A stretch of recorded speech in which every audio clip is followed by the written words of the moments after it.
Welcome in, everybody. Happy Sunday. Happy Mother's Day to everybody. Hi, TJ. Hi, Sparkle. Hi, Mandy. Hi, James. Hi, Justin. Hi, Rhyme. Hi, Laura. Hi, Sherry. Hi, Joker. Hi, Shells. Hi, Mary. Hi, Lily. Hi, Slimane. How you doing?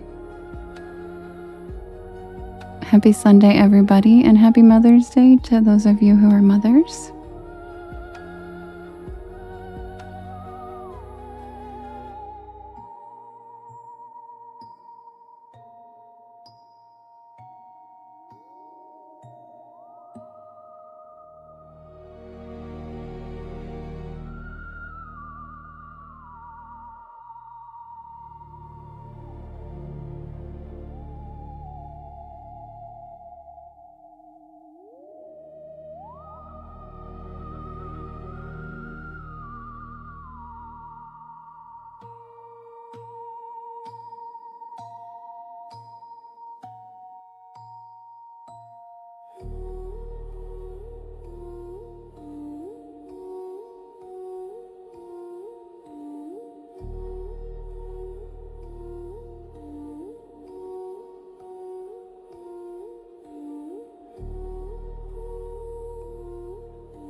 Hi, Lindsay. Hi, Misty.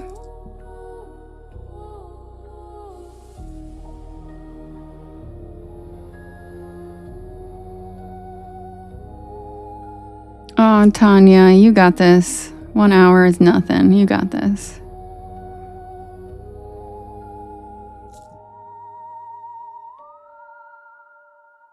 But if you're tired, don't listen to me on the drive home or you're going to fall asleep.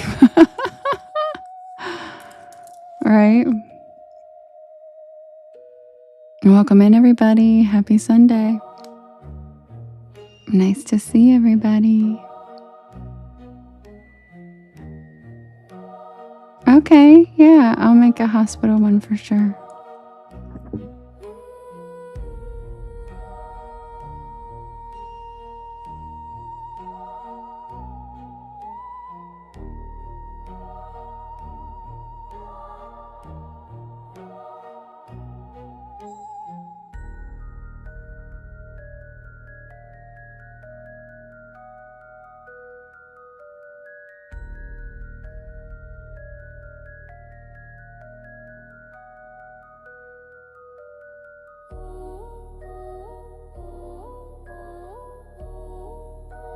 Thank you, Janelle. I appreciate that. Hi, Decaption 2.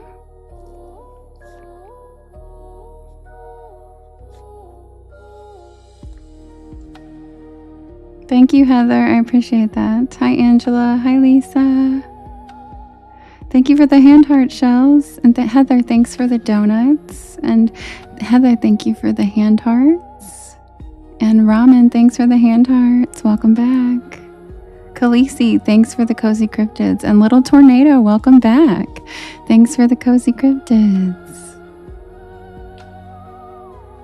And Eric, thank you for your first gift. Eric Lawrence, thank you so much. Welcome in. That's so sweet.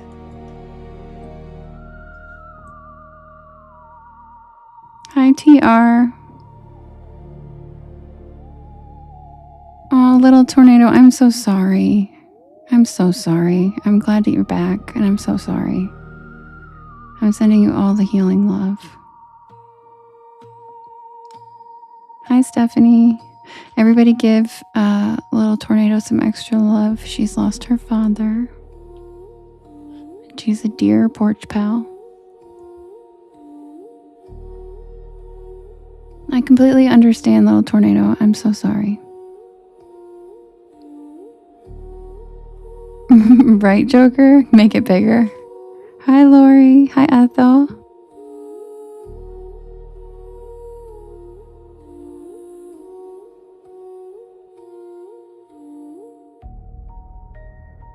So yes, please shower little tornado with some extra love. She's a sweetie. Hi, Grim. Hi, Marvel. And yes, I am on TT as well. Hi, Priscilla. How's everybody doing? Hi, Shadow. Thank you, Jerry. I appreciate that very much. How are you doing, Marvel? How are you, Grim?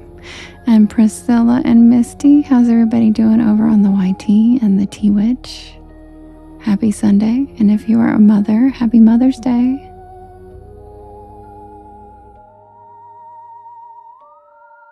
And if you are missing your mother, sending you all the love on this Mother's Day. It's not always an easy day for everybody.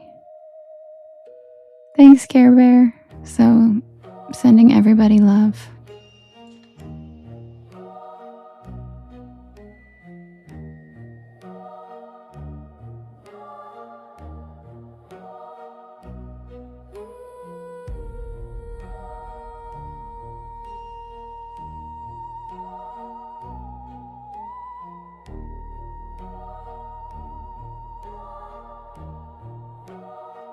Hello, Drew. Oh, I'm sorry to hear that, Sarah. I'm sorry to hear that, Mary. Yeah. So I'm also thinking about you guys and sending you guys tons of love too. Oh, I'm sorry, Lola.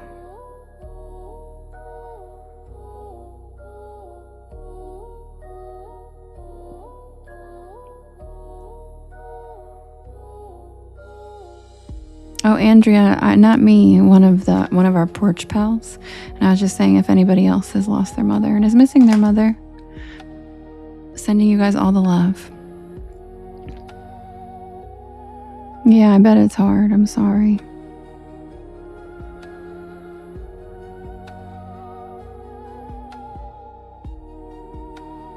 Hi, Mini Spy. How are you? Oh, that's great, Misty. You deserve it. All right, guys, you feel free to write your story request in all capital letters. Yeah, I'm sorry, Beefy. I'm sending you all of you guys love. Yeah, you're here early, Fat Bottom Girl. So put in your requests in the chat in all capital letters. I will write them down, and then don't worry, Holly. I already got both of yours. And then I will make a list, and we will vote on it. And if you're new here, welcome in. My name is Devin, and this is Porch Lore. And I tell spooky bedtime stories to help you relax your nervous system and fall asleep. And I'm here every single night at 10 p.m. Eastern Standard Time until about 1 in the morning. So welcome in, Porch Pals. Grab a beanbag chair, grab a hammock, sit back and relax, and welcome to the porch.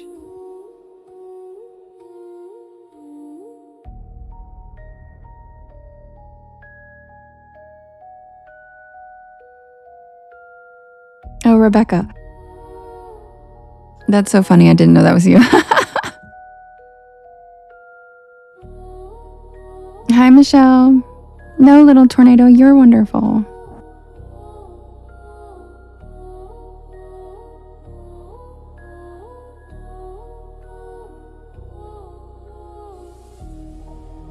Hi, Lady Rose.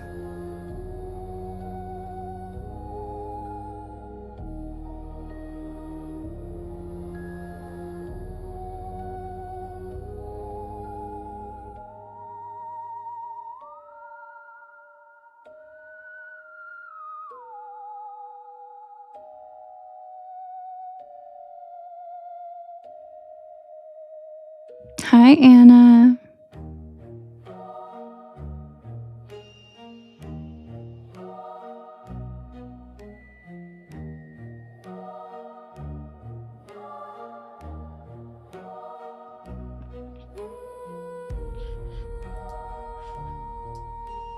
Hello, Carmen.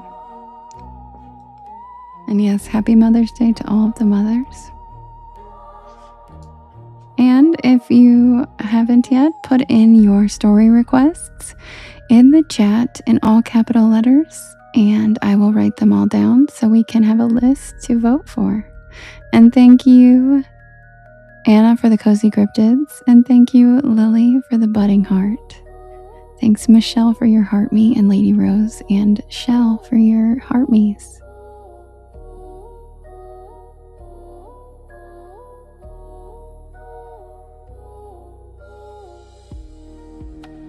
James using Huggin' Molly's full name today.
Okay, you guys.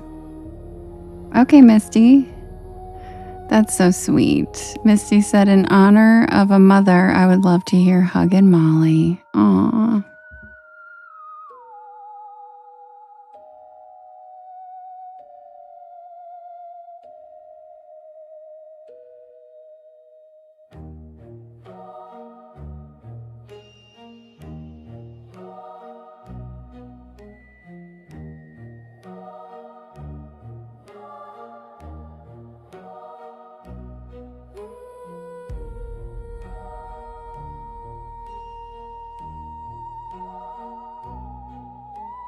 Hi, Catherine.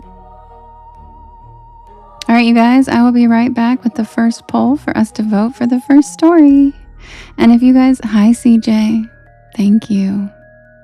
And if you guys could do me a big favor, and if you could hit that share arrow in the bottom right-hand corner, there's a yellow circle with 2 arrows chasing each other that says repost. And that puts my live into your friends' FYPs. And it helps us grow our beautiful porch. Also, sharing to your stories and sharing to your friends, and all of the tapping helps a lot. Especially, thank you to everybody who's been tapping lately. And I will be right back with the first poll for us to vote.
Okay, so the first poll is ready. I added a few mother stories. I added, like Misty requested and James, The Haint of Hug and Molly, which is a very motherly story. We have The White Witch of Rose Hall. Then we have The Natchez Trace Spirits. Then we have The Greenbrier Ghost, which is also a story of a mother's love. And then we have The Moon-Eyed People. So, yeah, I thought that'd be fun, Holly. I don't have a lot of mother ones, so just The Haint of Hug and Molly and The Greenbrier Ghost on this poll are both ones that pertain to mothers. So if you feel like hearing those, vote for those first, I guess. And you can vote in the top left-hand corner if you are on TT in the blue box. And you can vote up to 50 times, and you can vote for more than one story at a time.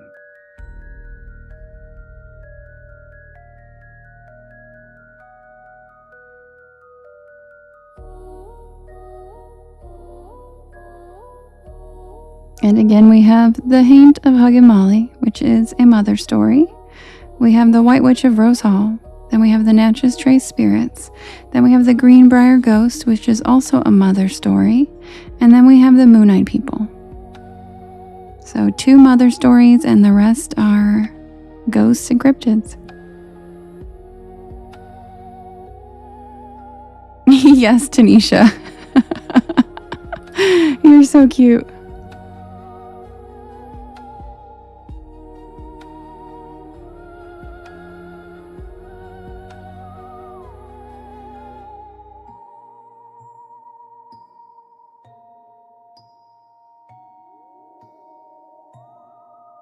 Live, laugh, love. I'm so glad. We all look forward to this literally every night. We're always so excited. I look forward to it every night. I'm like, ooh, yeah, I'm the same way. I'm always like, only an hour. Sparkles, do you mean Moon-Eyed People? Okay, Justin Sparkles on to which one's Moon-Eyed People? Hi, Prince Joe. Nope, we're voting right now for the first story. You're right on time. And yes, Max, I am a cat mom, so absolutely. All right, and none of the mom stories are winning, so I guess that idea was not a popular idea.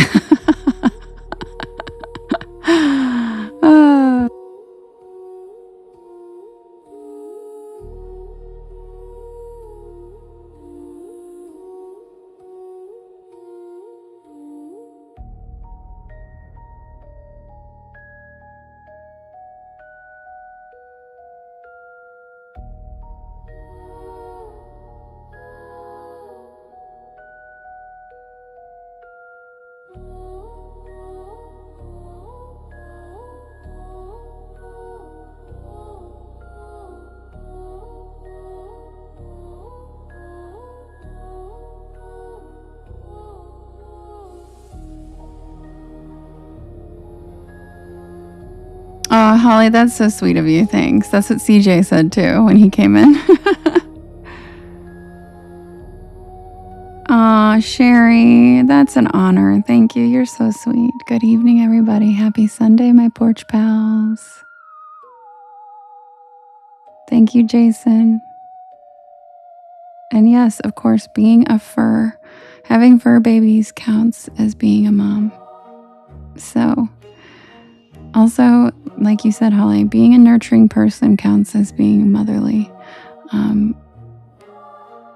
I'm told regularly by my friends that I am a very nurturing and motherly person for someone who doesn't have kids. And I take that as a major compliment, and I appreciate it. And Merlin is my child. I am so obsessed with him. Like, you would think he's my child. Asselin, thank you for the follow, and welcome to the porch. Leslie, thank you for the hand hearts. Denise, thank you for the finger hearts. Carmen, thanks for the cozy cryptids. Carmen, thank you for the manifesting crystal ball. I know, James, that's why you call me Mama Devin, exactly. And so does CJ, said the same thing when he came in. Thank you, TR, I appreciate that. And thanks, Rebecca. Yes, so happy Mother's Day to all the moms out there. Whether you are a fish mom or a human mom, you're still taking care of something and loving it. Thank you, Tracy, for the hand hearts and the manifesting crystal ball. All right, you guys. So it looks like the White Witch of Rose Hall. Thanks, Misty. The White Witch of Rose Hall is the winner for this poll. So I will be right back with that story. Welcome to the porch. Grab a beanbag chair, grab a hammock. Sit back and relax, and welcome to the porch.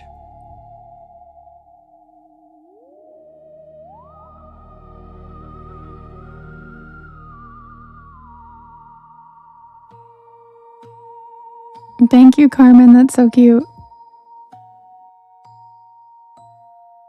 That's like a spotlight one. Thank you.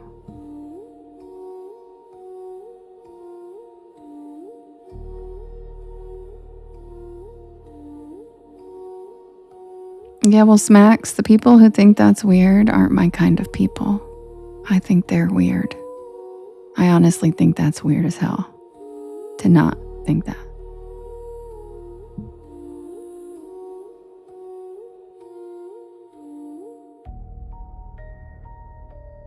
Hi, Ashley. Hi, Lorna. Oh my God, Fat Bottom Girl, you said the same thing. I was going through the chat. Fat Bottom Girl said, I think it's weird that they think it's weird. Yep, same.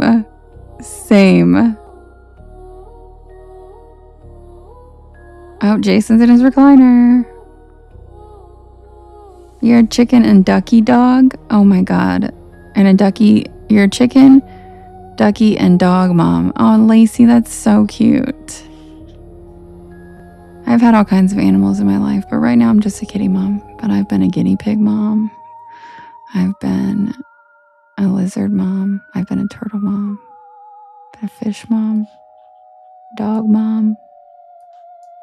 All right, I'll be right back with the tale of the White Witch from Rose Hall. Thank you for being here tonight. Happy Sunday, everybody. Feel free to share it out to everybody. Annoy your friends, just mass send it if you feel like it. Oh, Sin Pretty, that's amazing. I'm so jealous of your possum mom. I take care of animals outside, but I would love to have a possum. Oh my God, they're so cute. And a pig.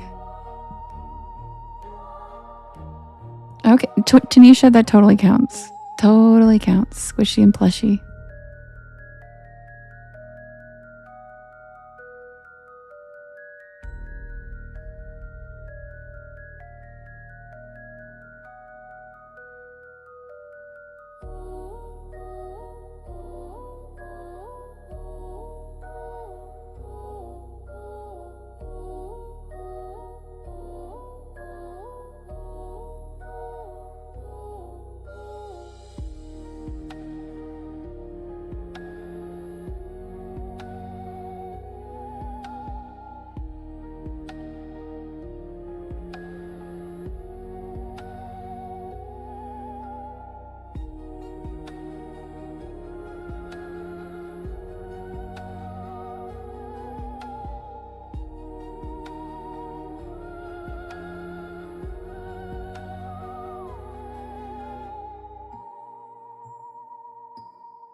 Hi, Nancy.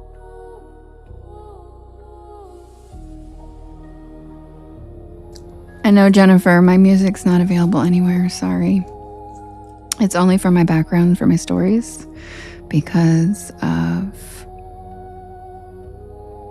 just capitalist greed and music corporations, and then being crazy about people using music. I literally had to license my own songs, and they can't be anywhere else. Or the AI bots from the other podcast streaming apps identify my episode as using music that's not owned by me, and they pull all your episodes. So it's a pain in the ass.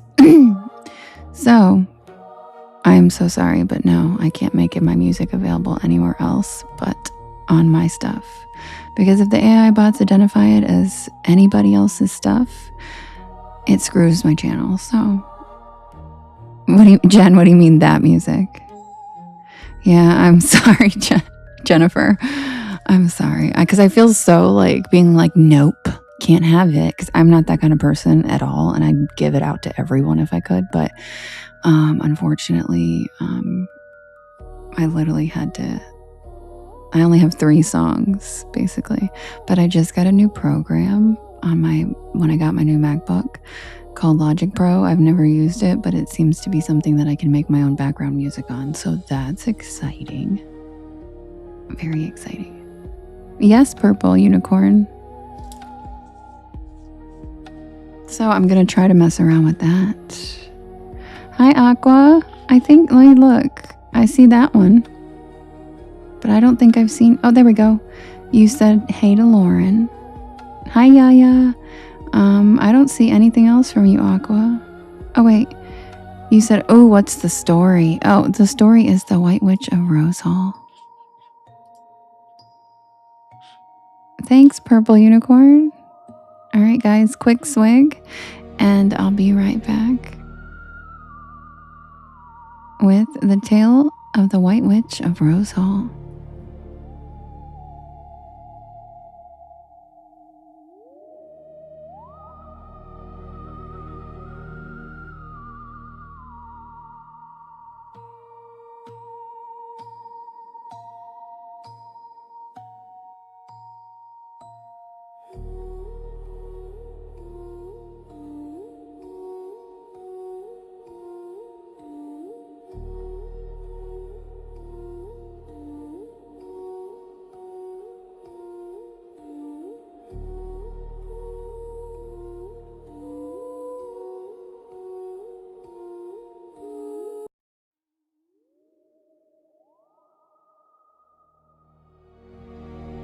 Also, Misty, I'll answer your text later, but the pants, they aren't available unless I order, like, I don't know. It's like 200 samples or something crazy for the specific wide leg pants, but I did make other wide leg pants. But the blanket, we have to find a different website. But I'll text you about it.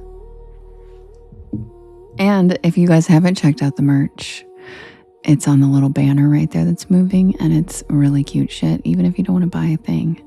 Highly recommend checking it out for some giggles, because I made some funny shirts and some funny stuff with our inside jokes, and I think you guys would enjoy it. Hi, they. Sarah, thank you for the follow. Welcome to the porch.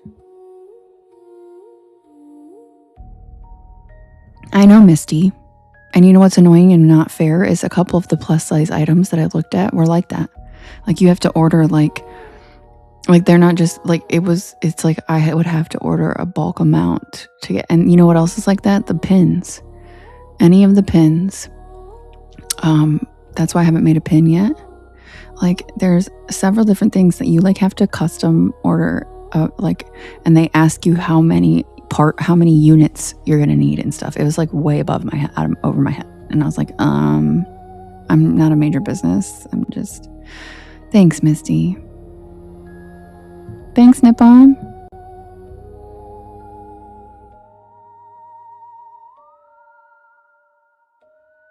Oh, Catherine, welcome to the porch. I'm so glad you're back.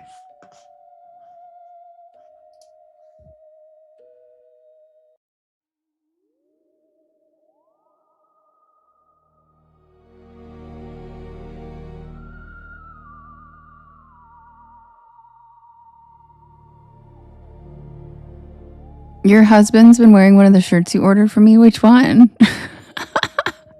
I love that. Which one's he wearing? That makes me really happy, actually.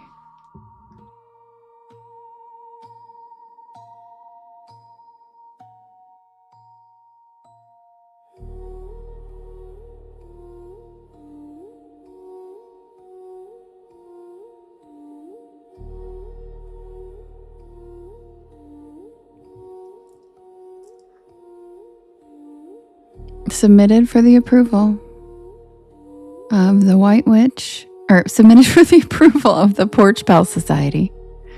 This is the White Witch of Rose Hall.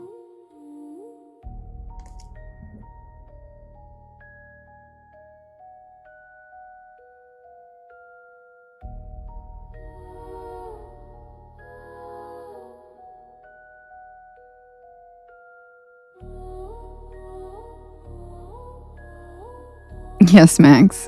White Witch would not approve this, I don't think.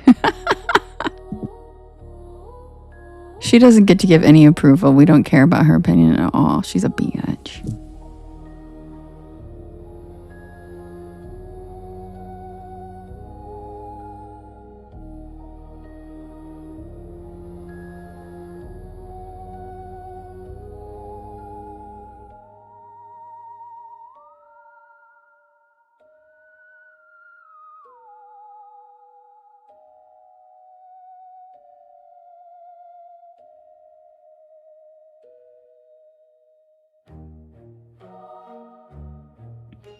This story is about my trip to Jamaica, about the beauty of the island, the warmth of the people, and something else, something darker.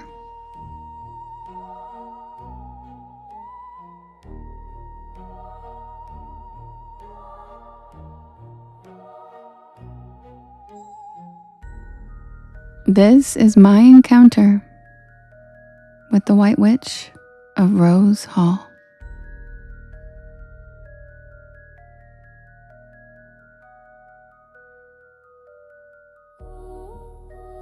It was last summer, and I'd been feeling untethered, I guess. Life had been a whirlwind of stress and disappointment after disappointment. And if I'm being honest, I just needed an escape. So, I booked a trip to Jamaica.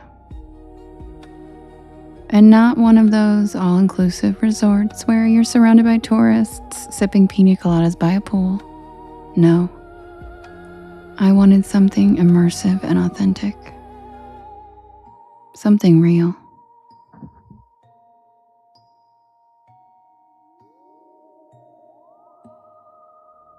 I found a little guest house in Montego Bay, run by a local family. It was nestled on the edge of the jungle, surrounded by towering palms, banana trees, and flowering hibiscus.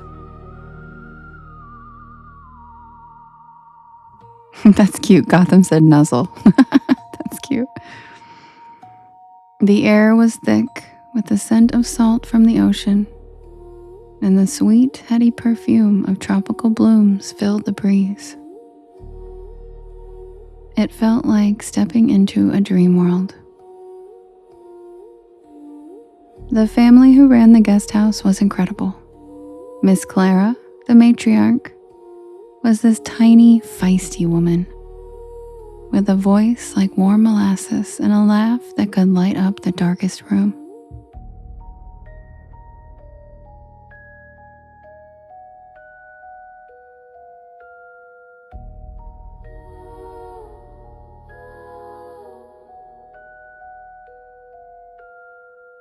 She had this way of making you feel like family the moment you walked through her door. And her cooking was out of this world. Jerk chicken so tender it fell off the bone. And salt that tasted like home. and fresh mangoes so sweet they made your teeth ache. Every evening, we'd sit on the porch, sipping sorrel drink or coconut water straight from the shell, and she'd tell us stories.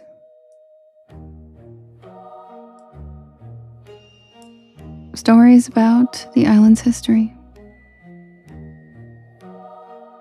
about spirits that lived in the trees, and about the legends that had been passed down for generations.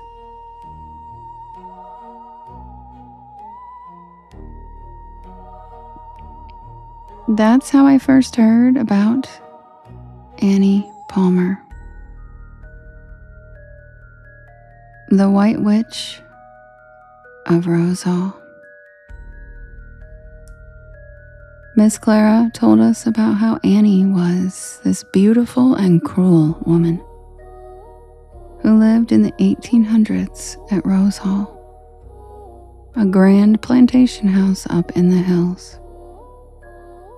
They said her spirit still haunted the house, that she'd appear to visitors, her pale skin glowing in the moonlight, her eyes burning with hatred.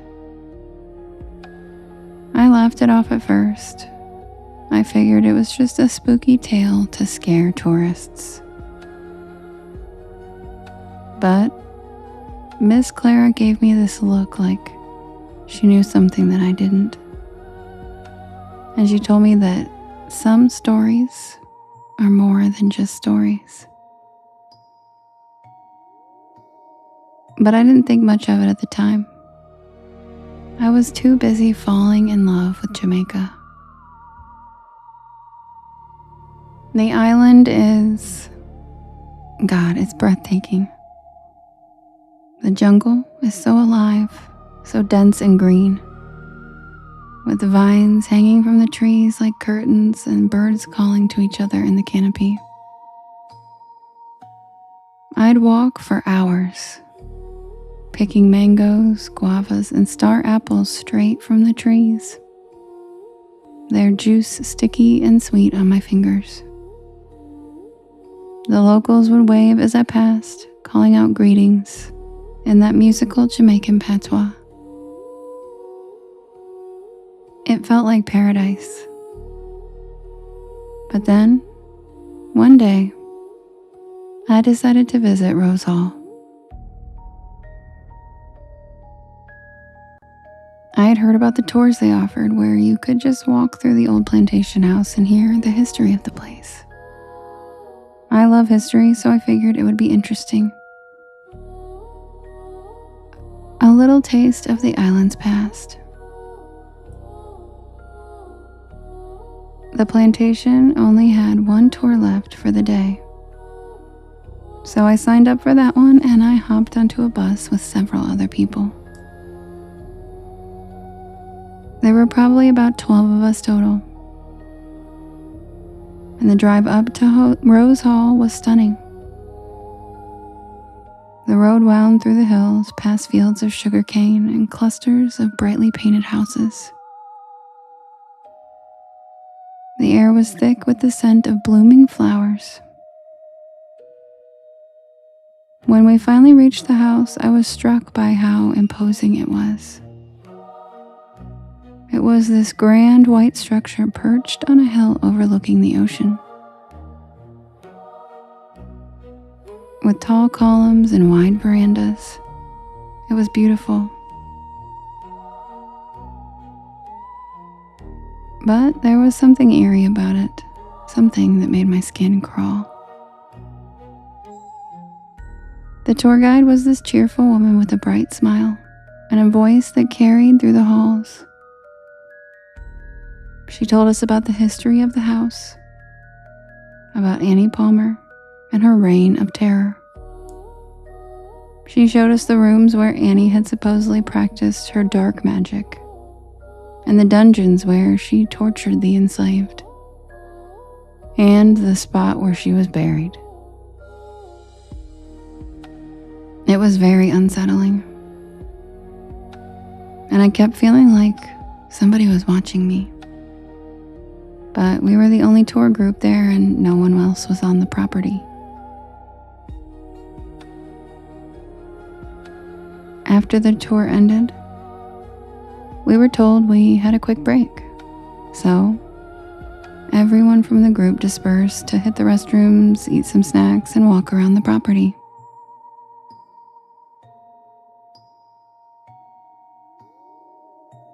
Everyone else in the group seemed to be at least in pairs. I seemed to be the only solo one. Story of my life. So, I decided to explore the grounds on my own.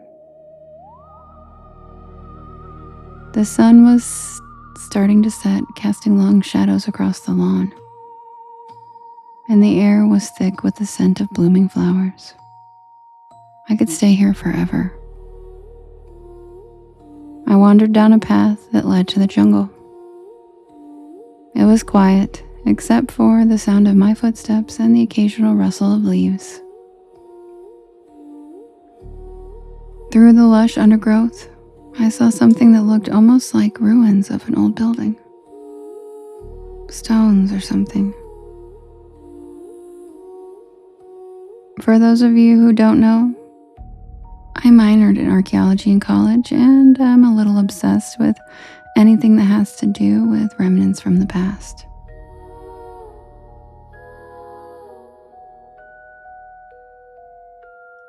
So I immediately kneel down and I start to move the foliage out of the way so I could see what was underneath. And then it hits me, and I realize what I've just found. 2 rows of evenly spaced fieldstones. Fieldstones were often used to mark the burials of the enslaved on plantations. I think I just found the missing cemetery of the enslaved people who lived here. Oh my God, I have to tell somebody. By the looks of it and all the overgrowth, nobody knew it was here. It was starting to get dark now, so I ran back up the trail toward the plantation to alert the tour guide of what I had just found. But, to my horror,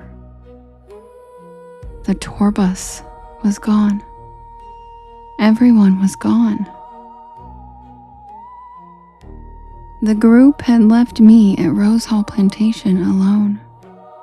And now, the sun was almost completely set and it was dark. This is the jungle.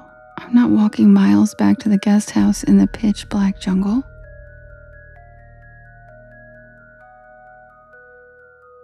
So, I managed to get the back door to the kitchen of the plantation house open, and I was able to take shelter inside for the night. It was spooky but surprisingly cozy, and I felt safe and protected from the creepy wild sounds of the jungle. I finished the last granola bar that I had in my backpack, and I laid down on one of the fainting couches to go to sleep until morning, and then I'd walk back. Just as I started to doze off, I smelled a strong, sweet floral smell, and I felt a cold breeze brush across my face. I opened my eyes, and that's when I saw her. She was wearing a white dress, the fabric flowing around her like smoke. And her skin was so pale it looked like she was glowing. Her hair was dark, cascading down her back, and her eyes, they were black like voids, and they were fixed on me. I sat straight up and I froze. My heart was pounding so hard I could feel it in my throat. She didn't move. She just stood there, watching me, with those empty eyes. And then she smiled. But it wasn't a friendly smile. It was cruel and twisted, like she knew something that I didn't. I wanted to run, but my legs wouldn't move. I was rooted to the spot, just staring at her as she took a step toward me. And then she spoke. Her voice was low, but it carried through the air like a knife. You shouldn't be here. This is my home. I don't know how I did it, but I managed to leap off that fainting couch and run. I didn't look back. I just ran as fast as I could out the back door and down the long winding driveway. My feet were slipping on the wet leaves and my breath was coming in ragged gasps. I didn't stop running until I was all the way back to the guest house, collapsing on the porch, my heart racing. Miss Clara found me laying there shaking and pale. She didn't ask what happened. She just handed me a cup of tea and sat beside me with her hand on my shoulder. Then she asked me if I had seen her. I nodded, too shaken to speak, as she explained to me that some spirits don't rest easy. That night I told Miss Clara about the graves of the enslaved that I thought I had discovered at Rose Hall. She jumped up, got on the phone, and the next morning we met with the head of the Historical Society and a few government officials as I led them to the spot.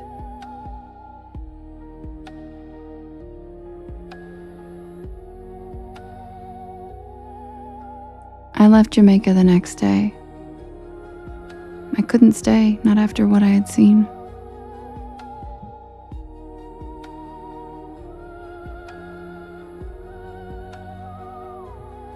Two months later, I received a phone call. It was Miss Clara. She told me they sent archaeologists out there who had confirmed that it was, in fact, the missing graveyard of the enslaved people who lived at Rose Hall. I like to think their spirits are already at peace. But as for Annie Palmer, the White Witch of Rose Hall, we know her spirit is not at rest, and it probably never will be.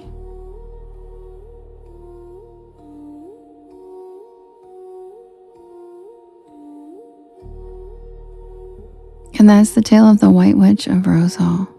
Hi Lemons, hi Kim. Welcome in everybody. Oh my god, that's so funny. Your husband's been wearing the Cozy Cryptid shirt. That's so cute. I love that shirt. Welcome in everybody.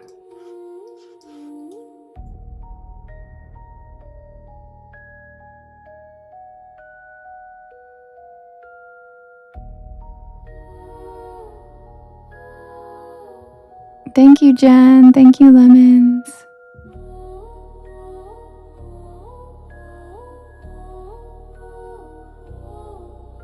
All right, welcome in everybody. If you're new here, my name is Devin, and this is Porch Lore. And I tell spooky bedtime stories to help you relax your nervous system and fall asleep. And I am here every single night at 10 p.m. Eastern Standard Time until about 1 in the morning. Hi, CJ. Thank you, Gladys. Hi, Witchy Woo Woo Aunt. Thank you for the follow. Welcome to the porch. And happy Mother's Day to all the mothers out there. Fur babies or human babies or any other kind of babies. All right, give me 1 second. Oh, thank you, Lillian. Welcome in. Welcome to the porch. My name's Devin. All right, give me 1 second and I will set up the next poll for us to vote. Hi, Diamante, for the next story to read. Hi, Lovely.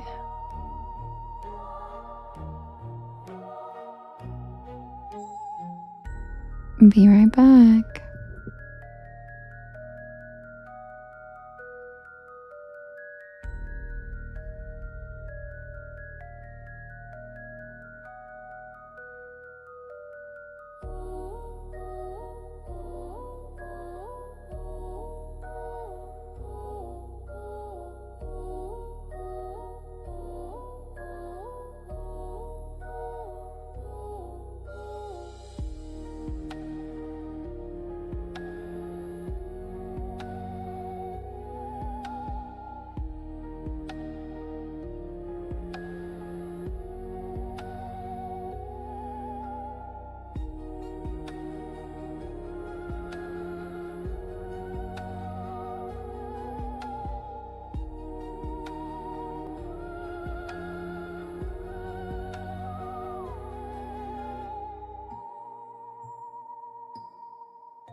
Hi, Sayuri. How are you? Welcome in. Cute dog. Welcome to the porch.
All right, you guys, the next poll is ready. Hi, Carol.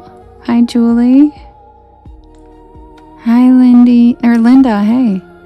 All right, you guys, the next poll is ready.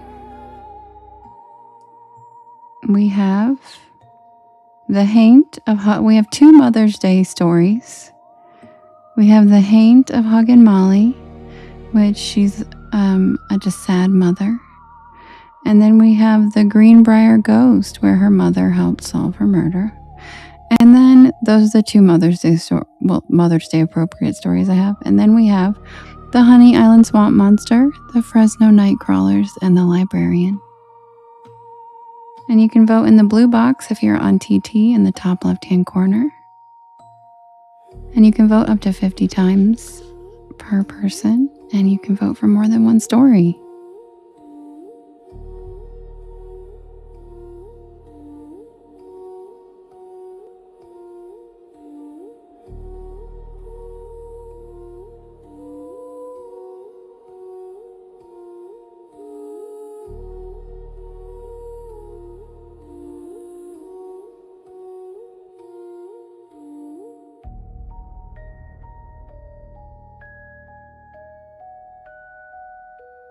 And also the Fresno Nightcrawlers is the story from this week. A couple of you guys were asking for that one as well.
And yes, I do premiere a new story every Monday live on my YT channel at 7 p.m. Eastern Standard Time. We have a lot of fun over there. We do a little live chat, and you get a first listen to the new story of the week at 7 p.m. tomorrow. So feel free to join me over there tomorrow. And then I'm here every night on TikTok at 10 p.m. Eastern Standard Time.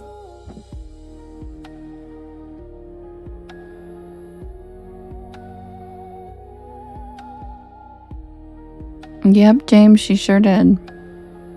All right, and the winner is the Greenbrier Ghost, and Hug and Molly was close behind. She was right on the heels. All right, I will be right back with the tale of the Greenbrier Ghost, a good story for Mother's Day. For all the mothers out there who would literally avenge your daughters unaliving. Yeah, that's 5 p.m., Lily, yeah.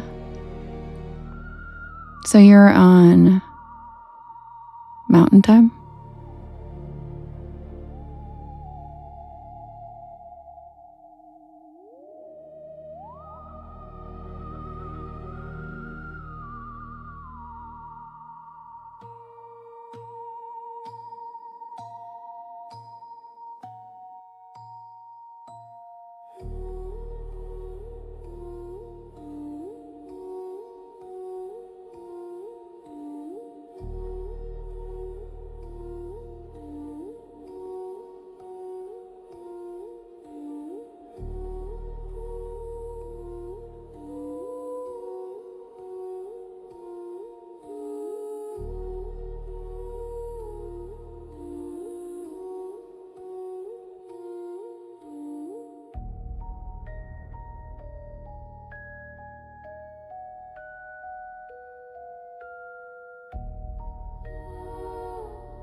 Okay, Leslie, I'll add the Carnival to the list too.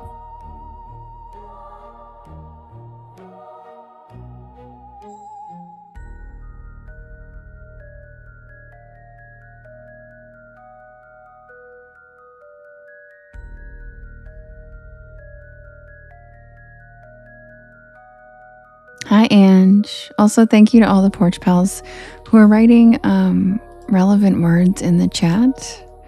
That helps the AI algorithm scan the chat and figure out what this live is about so that it sends us out to the right people. So stuff like, are you afraid of the dark? Goosebumps.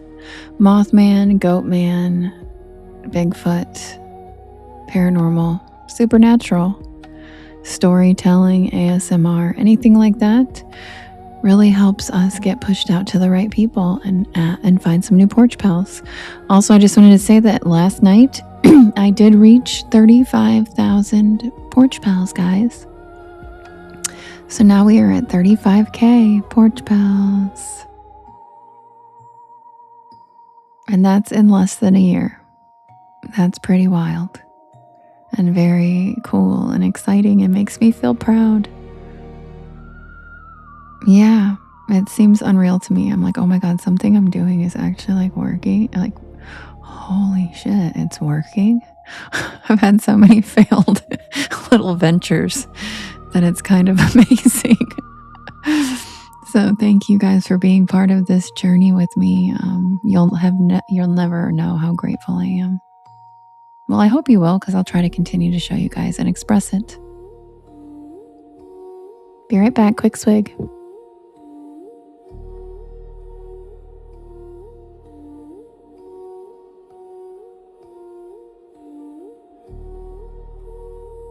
Thank you, Leslie, for the cozy cryptids. Thank you, Christine.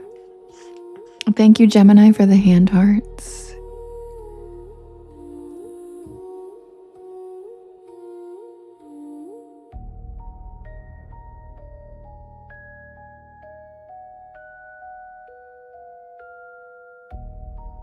Also, this is one of my favorite stories. I mean, I love them all, but this one is up there.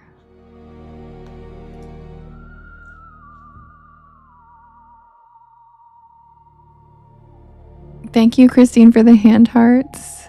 Lily, thanks for the panther paw. Carmen, thank you so much. Thanks, Aqua. Thanks, Nene. Thank you, Michelle. I have worked really hard. Thank you so much. Aw, Steven, you're the sweetest.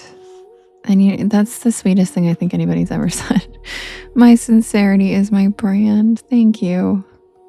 Because I'll tell you what, for a long time, being like a good person, I swear to God, has felt like a curse. I'm like, what is this world we're living in? And why are all the horrible people I know thriving? And I'm like not doing well. You know what I mean? It was like, I was starting to really be like, well, what is going on? Yeah, it does make it way harder, doesn't it? Yeah, it makes life way harder, Steven. And I feel like, I don't know, it's hard to, people like don't understand what I'm saying, but like being an actually genuinely calculated, non-manipulative, like just genuine person makes life really difficult in the society we've built. And so thank you, Lily. I'm gonna cry when you say now is my time, because yeah, I've waited a really long time, and I've tried a lot of things, and this is just, it feels right, and my heart is in this, and it's an honor to help you guys relax, and the fact that you can tell I'm sincere just makes me want to cry. So anyway, enough of that. I love you guys very much, and I'm grateful for the community we're building, and I just like to remind you guys every once in a while that I'm so incredibly grateful, and I'm not some clout chaser who's like, pick up the merch, smash the like button. You know, I genuinely care about all of you guys. So thanks for being here with me on this journey. Yeah, it's not Wednesday. I'm only allowed to cry on Wednesdays. Aw, Jennifer, I love that you found me on your FYP. I'm so glad. Nene, you're so sweet. Thank you.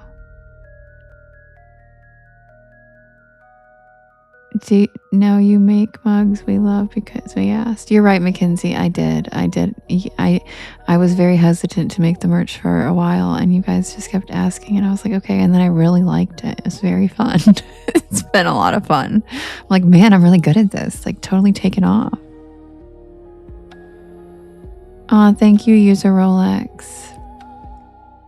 Thank you guys. Yes, and that was my goal, was to create a safe space. And that's why when Mom and Dev turns on the bitch switch real quick, that you guys have all enjoyed hearing every once in a while, it is because my priority is to keep this high vibration safe space, and I do not tolerate anything less. So thank you for being here with me, guys, and I will continue to keep this a high vibration safe space for all of us to hang out and look forward to, because I look forward to it every day.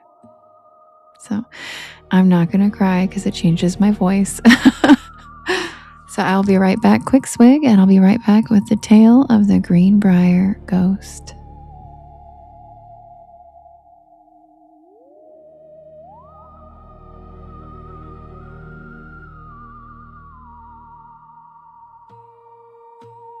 Oh, Mary, me too.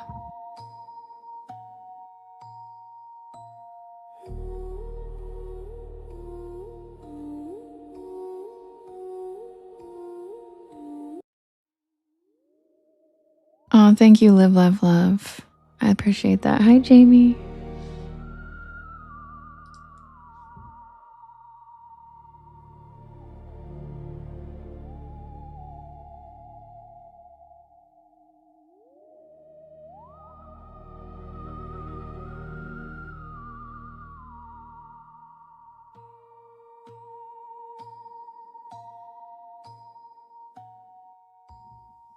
Submitted for the approval of the Porch Pal Society. This is the tale of the Greenbrier Ghost. And yes, Joker, I couldn't agree more.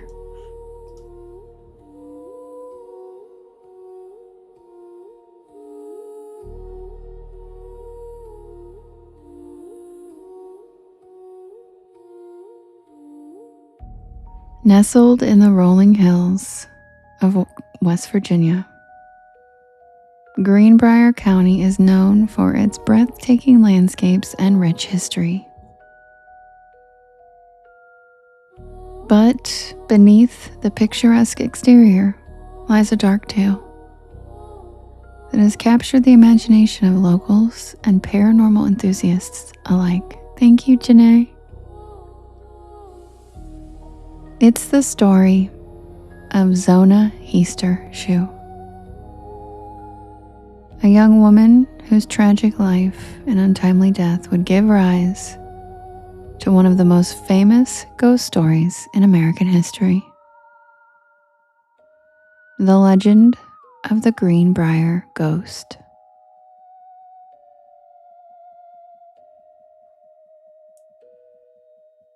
Zona was born in 1873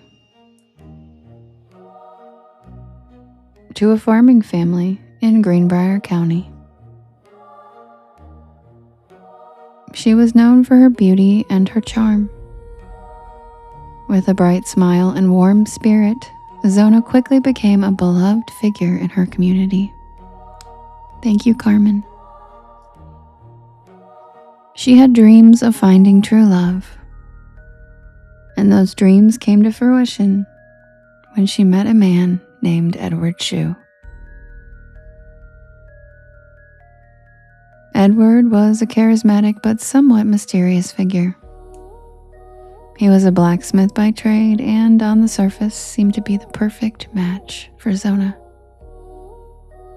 Their courtship was swift, and soon they were wed. However, friends and family began to express concerns about Edward's temperament. Thank you, Jen. Thank you, Lola. Some warned Zona that he had a reputation for being hot-headed and could be possessive.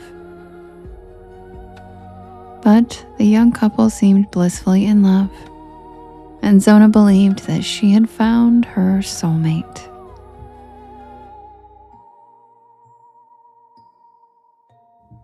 The couple moved into a small home in the area, and for a time, things appeared to be going well. But soon after their marriage, Zona's family noticed a change in her demeanor.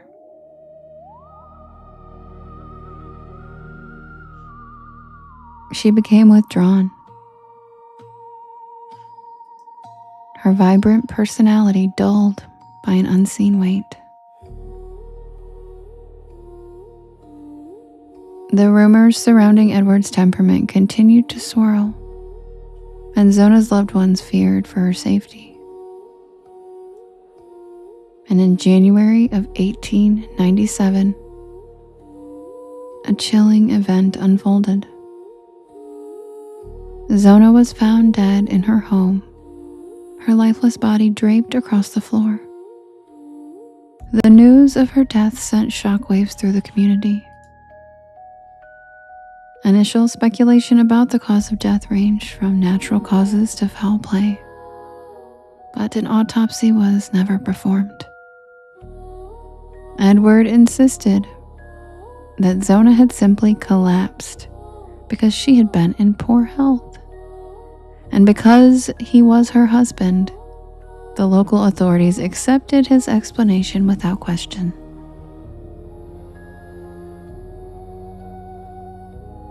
Zona's funeral was a somber affair. Mourners gathered to pay their respects, but the air was thick with unspoken questions. What had truly happened to the young bride?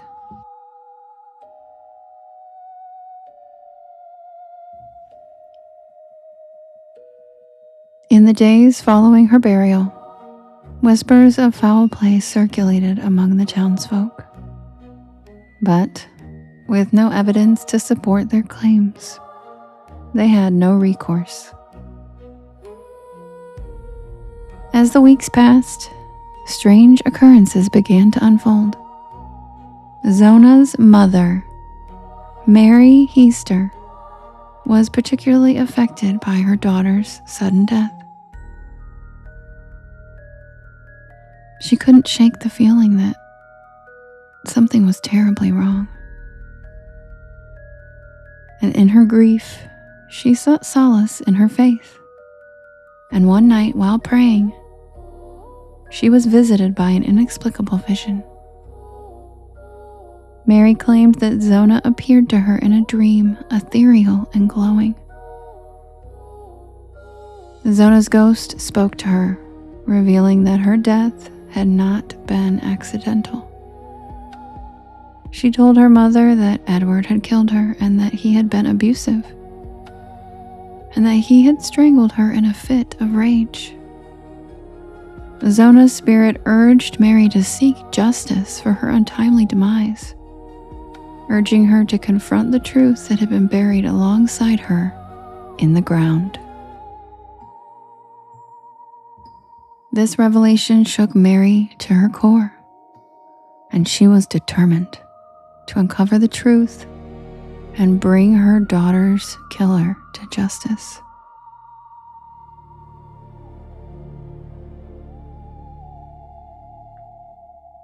Despite the town's skepticism, Mary was resolute.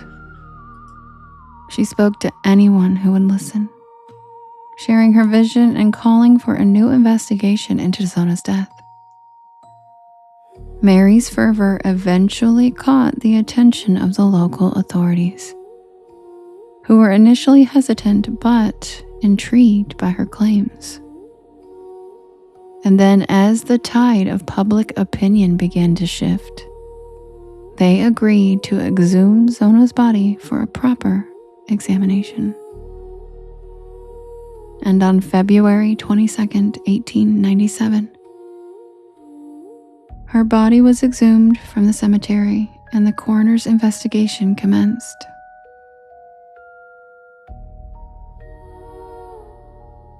What they discovered was chilling. Zona's body, though remarkably well preserved, bore marks around her neck consistent with strangulation. The forensic evidence seemed to support Mary's claims, and Edward Shue was promptly arrested and charged with murder.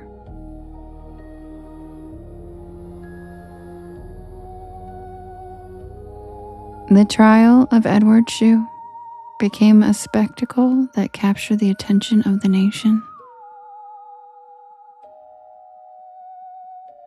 The courtroom was filled with townsfolk eager to witness the unfolding drama. Mary testified about her vision, recounting the details of her daughter's ghostly appearance.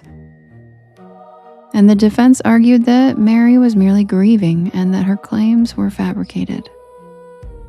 Nevertheless, the prosecution presented the coroner's findings and evidence of Edward's violent temper. And as the trial progressed, more witnesses came forward recounting their own experiences with Edward's volatile nature. Neighbors testified that they had heard arguments between the couple, and several friends of Zona spoke about her fearful demeanor in the months leading up to her death. The courtroom buzzed with tension as evidence mounted against Edward. But he maintained his innocence throughout. During the proceedings, something remarkable happened. The ghost of Zona seemed to loom over the trial, a heavy presence that everyone could feel. And many claimed to have felt a chill in the air whenever her name was mentioned. In the eyes of many, Zona's spirit was avenging her own death, haunting the very man who had taken her life. As the trial reached its climax, the jury deliberated. Days passed as they weighed the evidence and the emotional testimonies. Finally, they returned with a verdict. guilty of murder. Edward Shue was sentenced to life in prison, and the town of Greenbrier erupted in a mixture of relief and disbelief. After Edward's conviction, Zona's ghost was said to have found peace, her spirit finally at rest after achieving justice for her untimely death. The haunting of Greenbrier became a cornerstone of local folklore. Zona's story was told and retold, her life and death intertwined with the theme of love, betrayal, and the unyielding bond between mother and daughter. Mary Heaster became a local hero, her unwavering belief in her daughter's spirit leading to justice. The story of Zona Heaster Shue became emblematic of the power of love and the strength of a mother's resolve. The events surrounding her life and death have sparked discussions about the intersection of the spiritual and the material. And today, the tale of the Greenbrier Ghost is not just a chilling story from the past. It remains a point of fascination for paranormal investigators and historians alike. The home where Zona lived is now part of local folklore, attracting those who seek to understand the mysteries of the spirit world. And the trial of Edward Shue is often cited in legal history as one of the earliest cases where a ghost's testimony influenced a murder trial. Zona's story has inspired countless books, documentaries, and ghost tours in the area, each retelling the events of her life and death with new twists and interpretations. So as we reflect on the haunting tale of Zona Heaster Shue, we have to wonder, did Zona truly return from the grave to seek justice? While we may never know for certain, her story continues to resonate, reminding us that love can transcend even the darkest of circumstances. And in the shadows of Greenbrier County, the legend of the Greenbrier Ghost lives on. A powerful testament to the enduring spirit of an Appalachian woman who refused to be forgotten.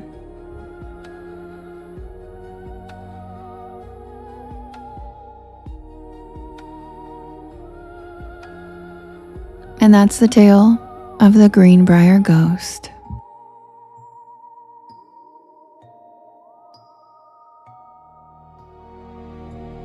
And those of y'all who grew up in Appalachia like I did probably grew up with that story because she is indeed an Appalachian legend. And live, love, laugh. Yes, I was actually a news reporter. I was a professional news reporter for a long time until I quit my job. Hi, Jamie. German egg crackers. I love you. You're so weird. You guys, this is one of my real life friends and she's so weird. I love her. This is the one that always texts me when I'm live. And I'm always like, you guys, my one friend always texts me right when I'm live. It's her. It's Jamie. It's her. I love her. Say hi to my friend Jamie. I also want you guys to know that I am who I am because my real life friends come in here all the time, just in case you guys didn't notice. I'm not one of those like people that has like a secret online identity where none of the people in my real life know I do this. Nope. My real friends come in all the time because I am who I am on and offline. So just wanted to point that out.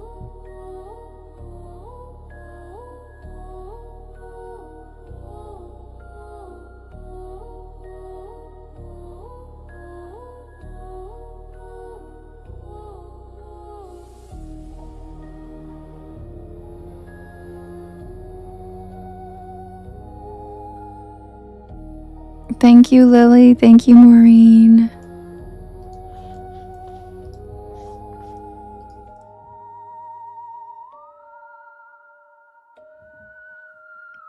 you guys. Happy Sunday. Happy Mother's Day. Welcome to the porch. Well, thank you, Matt. I like that story too. Soft, and hard-boiled eggs. Wait, I don't get it. What do you mean egg? Like, it cracks eggs. I don't know why I was thinking egg crackers, like crackers made out of egg. I wasn't thinking about an egg cracker. I was literally, because you said crackers, I was thinking about like a tasty treat. I was like, egg crackers, are those probably pretty good. Thank you, Alyssa. I appreciate it. Hello, Ben. Yeah, I literally was like, egg crackers. I like egg drop soup. Maybe I'll like egg crackers. I mean, girl, you do eat popcorn with chopsticks. I was like, maybe it's some Asian snack. You thought so too, Kat? Yeah, okay. So it wasn't just me. I was like, that sounds kind of good. Justin said, I beg your finest pardon. Yeah, so it's not food. It's a food device. Yeah. He said, I beg your finest pardon. She does. She eats popcorn with chopsticks, y'all. I'm not kidding. She will sit on her couch with a giant bowl of popcorn and chopsticks.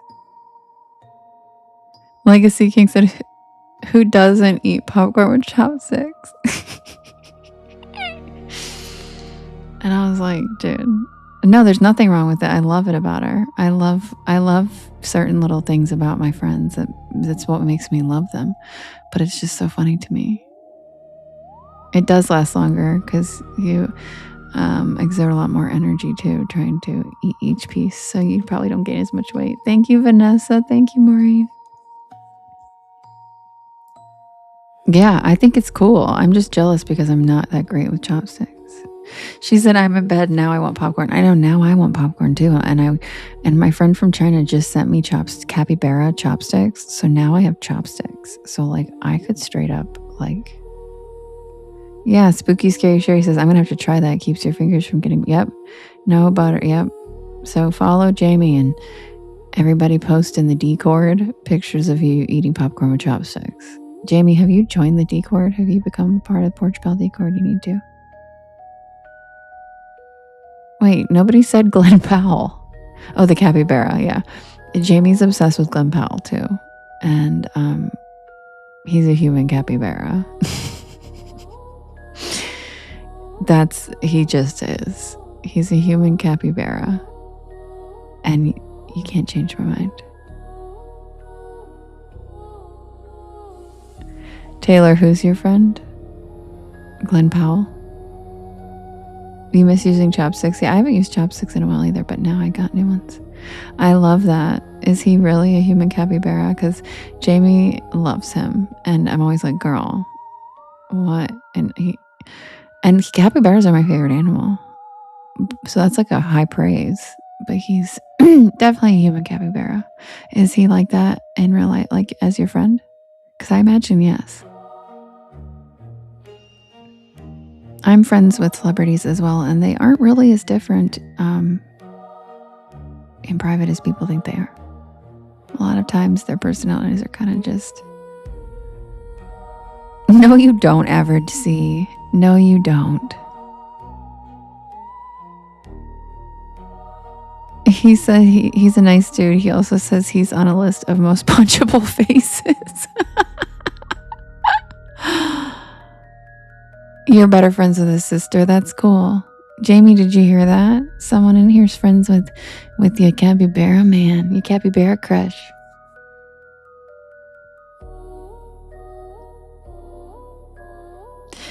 Average C said, I use chopsticks for my Slurpees. No, you don't. No, you don't.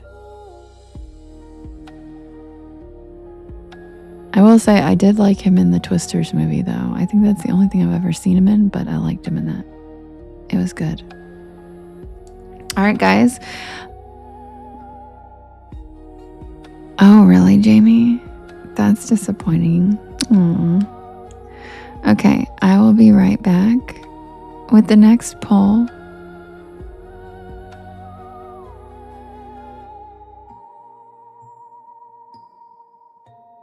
Oh, I'm the friend. Oh, wait. Oh, yeah. I forgot. She said, well, my friend forgot to invite me to the movie pair as her +1. And I was like, oh, really? That sucks. And then I remembered I'm the friend.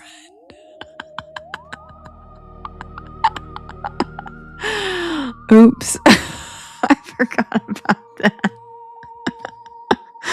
I forgot about that, Jamie.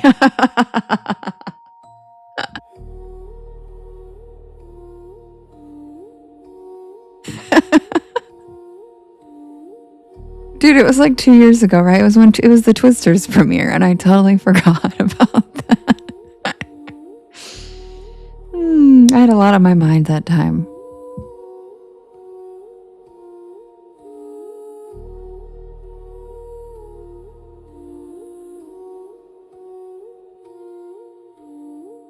Jamie said, I will never forget.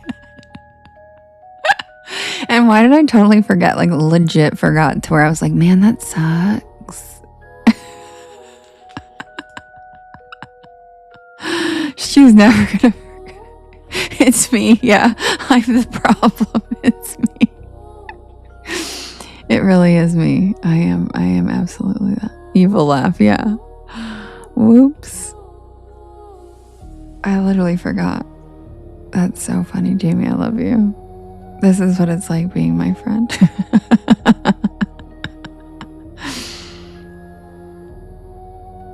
Yeah, it totally sucks. Wonder who the friend was. It's me. Oh, live, laugh, love. I'm so glad. Yeah, I'm a pretty goofy. I'm a goofy gal, so.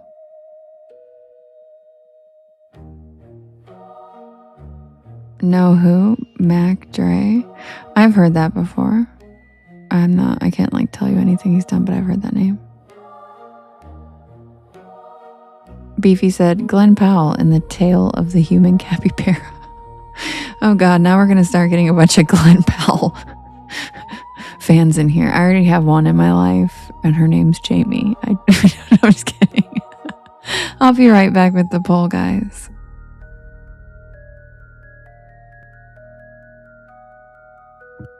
Good night, Lorna. Sweet dreams.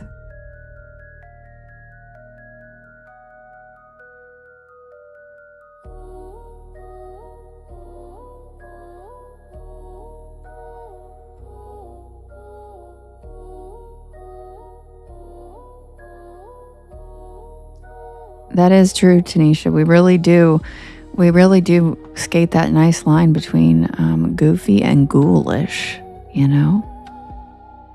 Average C, he's an actor. He's just a cutie. He's a cute actor. I can't tell you everything. I can't really tell you what else he's been in besides Twisters.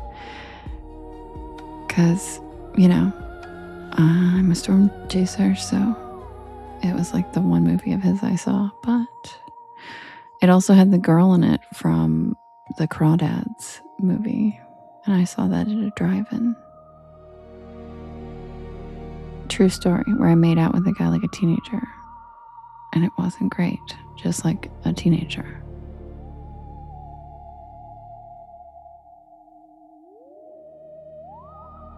Oh yeah, I forgot about the second Top Gun. I never saw that. But yes, he was in the second Top Gun too. I totally forgot about that. Which I don't know how I forgot about that, because Jamie literally has like a photo album of Glenn Powell. And she shares me all kinds of information. So I know more about him than I would like to. Because one of my he plays a lot of military people. Yes, he does. Didn't he play like an astronaut in something? And then Jamie, you told me about that. Oh yeah, she's a fan, but like in a silly way. She's not like I don't know, right, Jamie? Like, it's in a goofy way.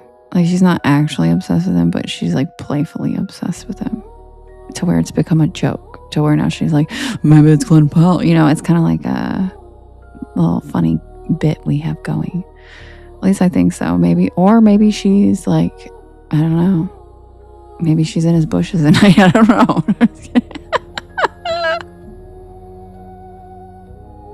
Oh yeah, Hidden Figures. Okay, I did see that one too. Very good. Yes, he's an astronaut.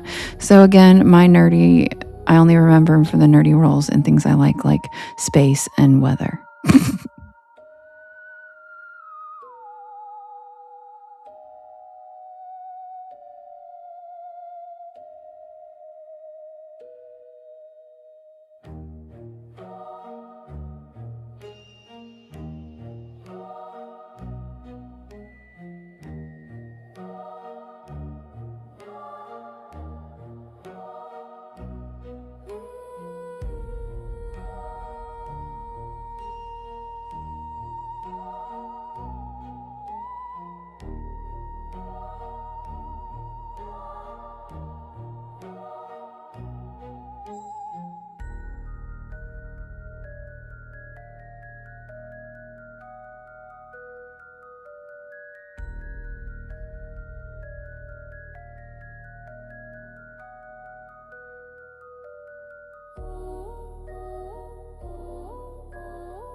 Okay, guys, the next poll is ready.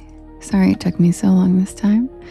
All right, we have the Hitchhiker versus the Puckwudgies versus Lala Chusa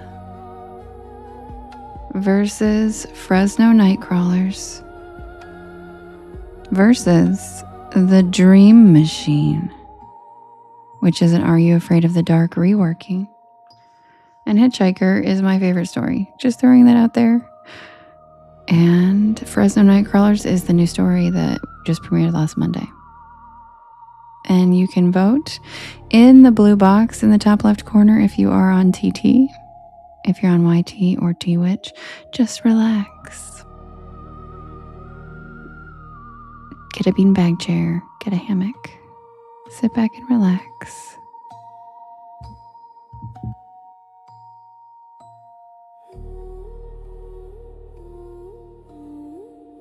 Spiritual Diamond, Are You Afraid of the Dark was like the inspiration for my channel. I went through a bad breakup and I literally started rewatching Are You Afraid of the Dark as a comfort thing. And then I was like, you know what? Adults deserve this. We deserve this. We deserve this kind of simple spook. This nostalgic style of spook. The relaxing spooky. It's a fine line of relaxing spooky. Yeah, we do. And so okay, Jamie. I can't vote either. I'm not allowed to vote for, I can't give myself coins. So I picked that we read everything.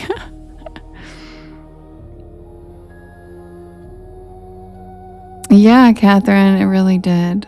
Yeah, honestly. I didn't even think about that till you just said it, but Justin said, I voted for you, Jamie. You're so sweet, Justin. And yes, I do. I have Carol, all of my stories are over there, and I'm live on there right now. So I do have a YT channel, and I premiere a new story there every Monday. And that's where all of these stories that I read live, that's where they're from. I just read my YT stories live over here. James. Yeah, it's 50 vote max. Aw, Hitchhiker won. Woohoo! My favorite. My favy. All right, you guys. I will be right back. Yeah. Pugwudgies was close behind though. I'll be right back with the tale of the hitchhiker. So grab a beanbag chair, grab a hammock, sit back and relax, watch the shooting stars, and welcome to the porch. And while I set up this poll, if you guys wouldn't mind hitting that share arrow in the bottom right hand corner, yeah, grab your chopsticks. That yellow box or yellow circle in the bottom right hand corner that has two arrows chasing each other that says repost. That puts my live into your friends' FYPs and it helps us grow this beautiful porch. Angie, thank you for the follow. Welcome to the porch. Scorn, thank you for the follow. Welcome to the porch. Hi, Mez. Welcome in. Hello, Sabrina. All right, you guys, I'll be right back with the tale of the hitchhiker.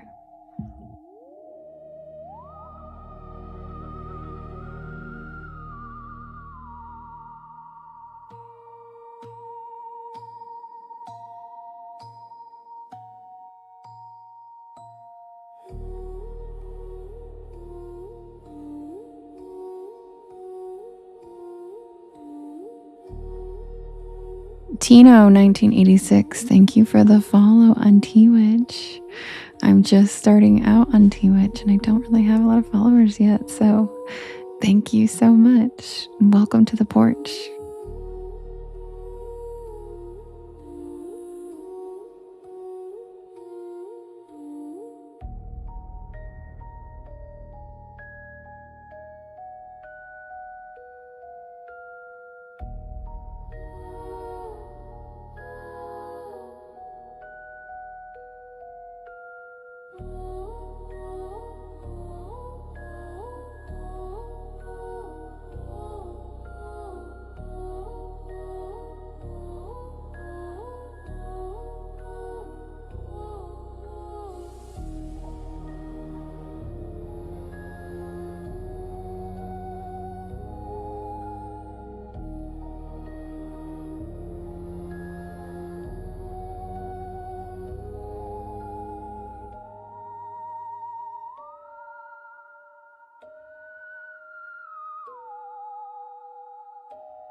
Fofos, I'm tipping. Wood grain, I'm gripping. Catch me lane, switching with the paint dripping. Tripping on fofos. Oh, CJ, I love it.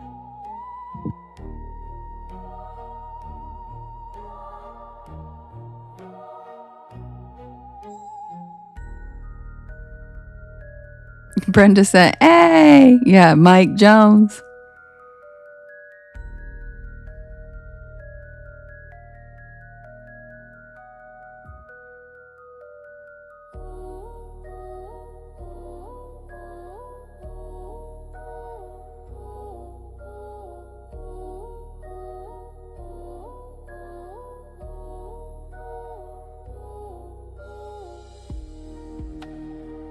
Fun story for you guys really quick. I was a news reporter in Houston.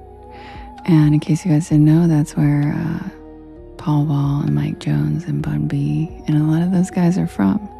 And they did a toy drive with Target for Christmas. And I had to go over and interview them. And I was like so excited. I was like, I can't. So I'm sitting there in a chair interviewing Mike Jones. And we're talking about the child charity. And you know what, guys? I took my moment. I really did. And I said, well, because we were talking about the charity and if people wanted to donate, how they could contact you. And I said, is there a phone number that they could maybe hit you up on the low? And he looked at me and he just started cackling and he was not expecting it because I was like this super white reporter girl. And it threw him off guard so much because he was so not expecting it. And I said it in my reporter voice. And I was like, tell me now, Mike, is there a phone number that somebody could hit you up on the low where if they wanted to, donate toys? And he lost it. Yeah. He lost, and he was like, "Man, you okay? You okay? I wasn't expecting that shit." And he thought it was so. He was like cackling, and we couldn't finish. Like we could hardly finish the interview because he was laughing so hard because he was trying to tell the website name, and it was the best. And I still think about that all the time. I'm like, yeah, I hope he remembers me. I hope he's like, y'all remember that white girl that pulled out the 20-year-old rap lyrics when she was interviewing me for the news.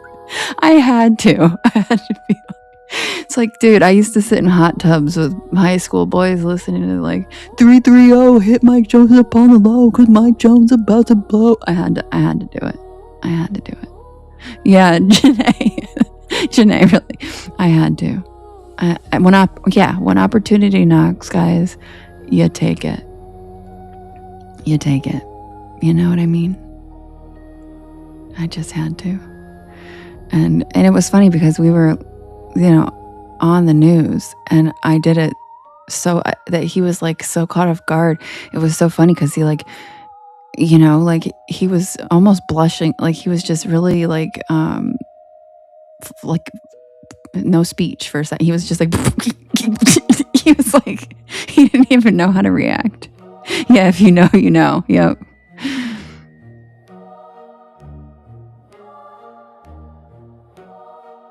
Yeah, that's weird. Over professional white reporter girl. Yeah, he was so blown away by it. He was just like, what? And I was like, dude, big fan. Big fan.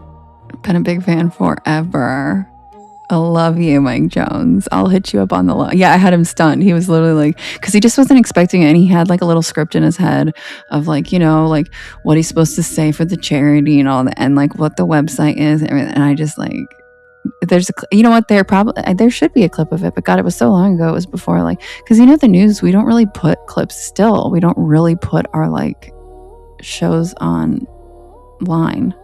So I hope there's a care. I'll have to look through my old film reels, like not film, but like my old reels of like, that I have on my old hard drive. Yeah, it was so funny. Yeah, right, Mike Jones. And it's all because CJ brought it up. CJ said, wood grain I'm gripping. Yeah, so I always think about that still when people mention Mike Jones. I'm always like, God, he was so cool. And he was so funny about it too. He was very kind. Paul Wall wasn't there though. I was disappointed about that. I would have loved to see him. Have anybody seen him? He aged like a fine wine. Oh, that CJ. Oh, that CJ. Okay, be right back. Quick swig and then, yes. Hi, Carrie Ann. How are you?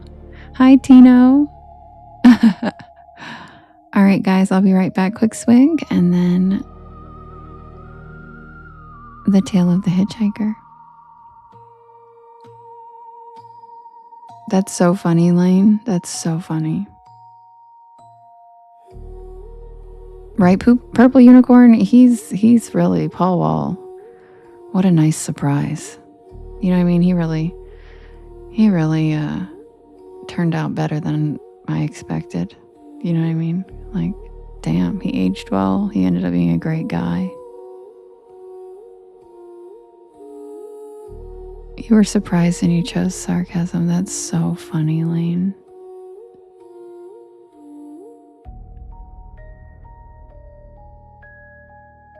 What'd they do to age like fine wine? You should write a tale about that. Yeah, I wonder what they do. Lots of skincare and plastic surgery.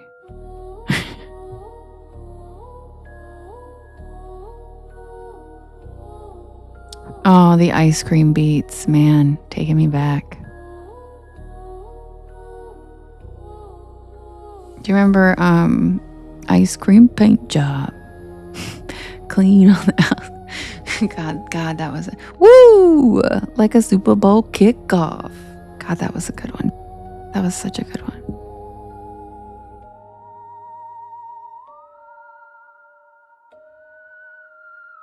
Yeah, Wheezy's still the goat, duh.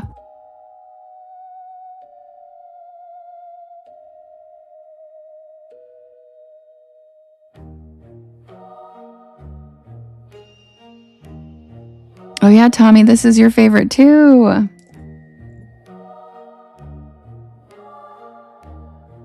Matt, me too. Ice cream paint job was a banger, dude. It, like trunk beat hard like Kimbo Slice. I mean, really? It's just so, yeah, Duro. Yep. It was so good. That song was so good. So clever. The wordplay was so clever in that song.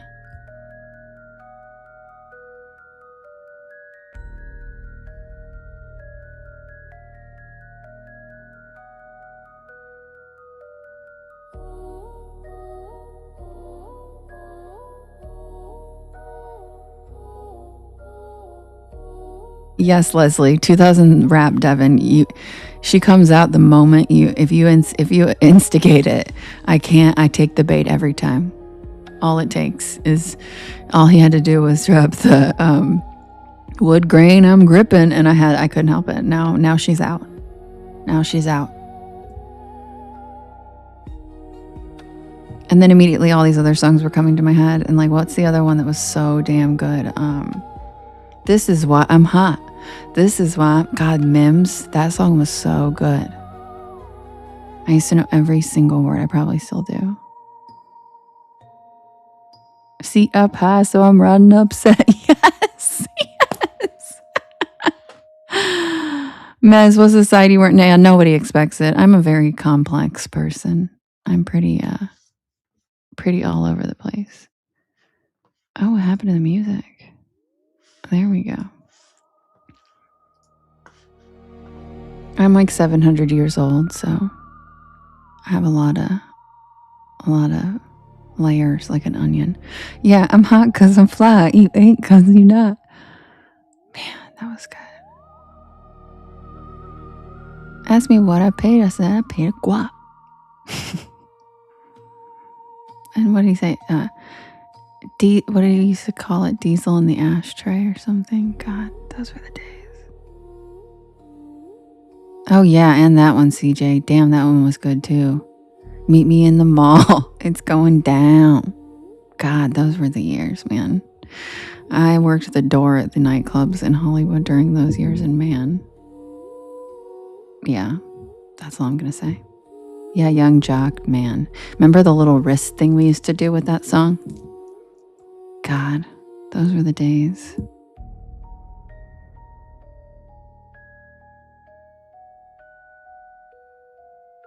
Oh, you were in middle school? I definitely was not in middle school. I was definitely like, yeah, Holly, I really have. I've had a major life. She's tired. I'm tired. Kid Cudi, yeah. God, there were so many good ones. You were a little baby, but that was my shit. Yeah. Okay, Poodle, you graduated in 2000.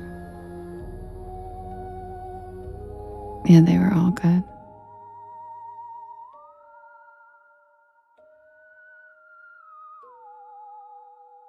Okay, be right back.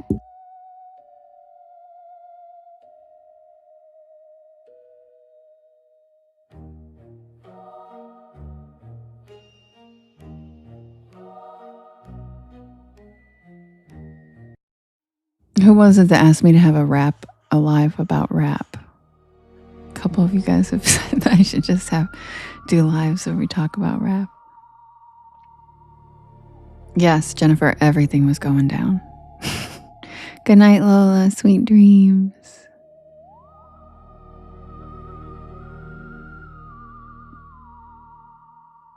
Submitted for the approval of the Porch Pal Society.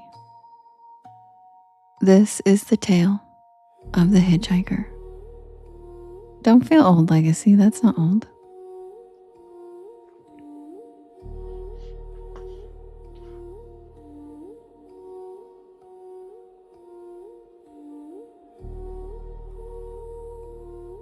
Young Buck did? Really, Matt? Where do you live?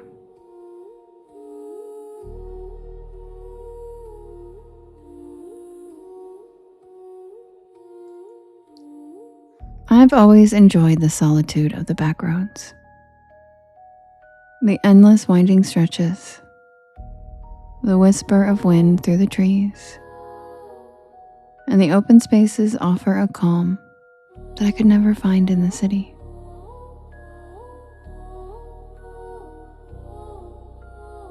This trip was meant to be a reset, a break from the daily grind. And the idea of driving alone for hours through quiet scenic routes was exactly what I needed. But I couldn't have anticipated what the road had in store for me this time.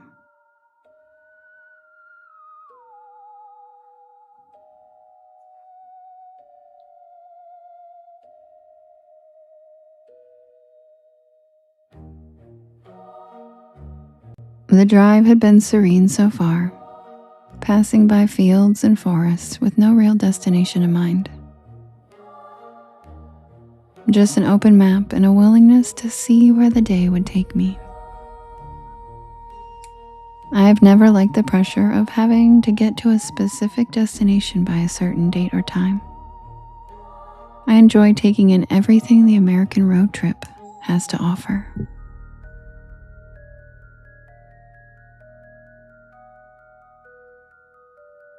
Taking exits when I see one of those brown signs for some random historical marker.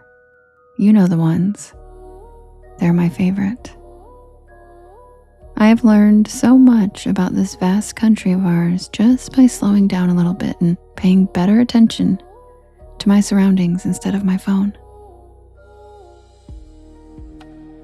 You'd be amazed what you can experience when you make an effort to be more present. It's good for the soul, or at the very least, might make for some good stories. The early part of the trip had been quiet.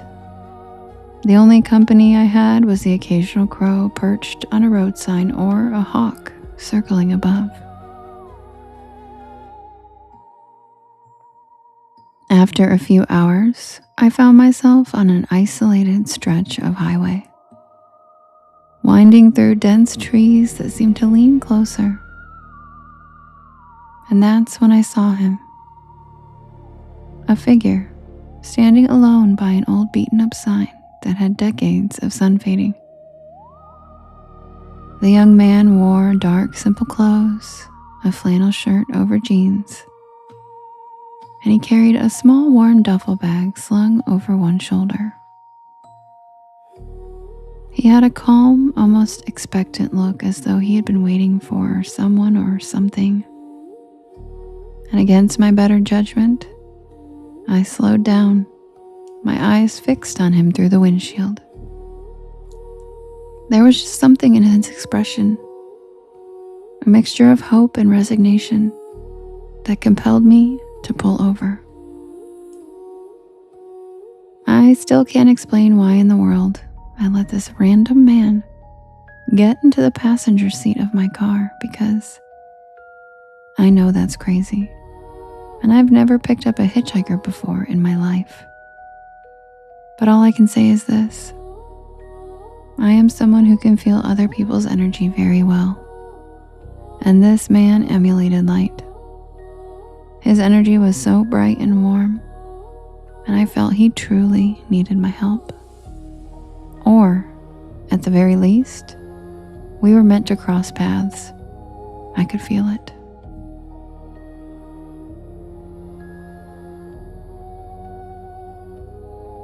As he got into the car, I noticed he carried himself with an air of quiet calm. He settled into the passenger seat without a word, merely offering a polite nod, and we resumed our drive in silence. He gazed out the window with a detached expression, his eyes fixed on the passing trees, as though he was seeing something that I couldn't. And as we drove, he began to share tales about the places we passed, almost as though he was narrating them for himself rather than for me. His stories were filled with oddly specific details, recounting local legends and histories of old mining towns and forgotten backwoods communities. And those of you who know me know that this sounds exactly like me on road trips. I have always been a huge fan of history, and I have lots of random legends and lore in the archives of my brain. Hence me creating porch lore.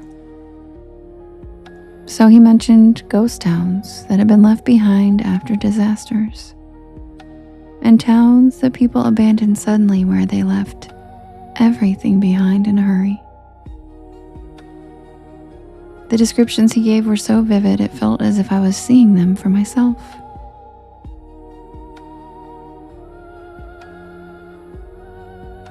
But as I listened, an unsettling feeling began to creep in. His stories seemed so detailed and so intimate, and the sense of familiarity that had comforted me at first now felt like something darker. Like these memories weren't merely heard secondhand, but instead they were experiences that he had lived through himself. A chill crawled up my spine as he recounted a particularly eerie tale of a bridge up ahead. He described it in an unsettling level of detail, telling of a man who had been seen wandering the roads for years after his car skidded off the bridge one rainy night. The man had never been found, but local rumors claimed he could still be seen, waiting for a ride that would take him somewhere he could never seem to reach.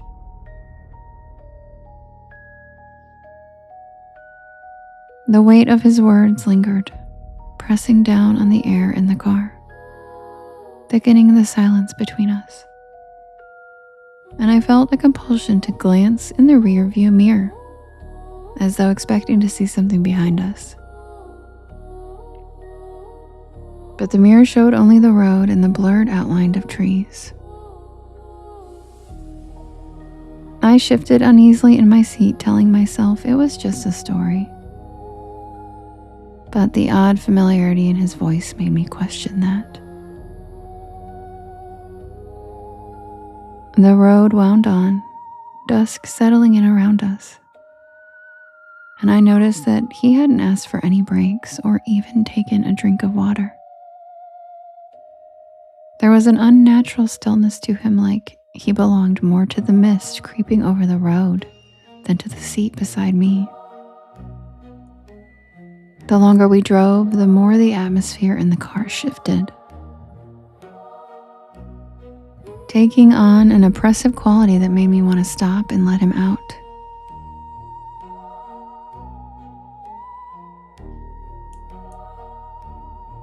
Yet I kept driving, as if compelled by some unseen force.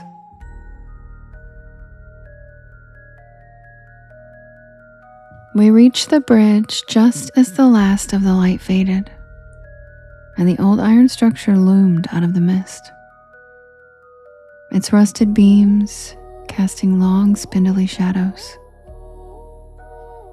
The radio, which had been faintly buzzing with static, went silent, and I felt the chill of the air settle deep into my bones.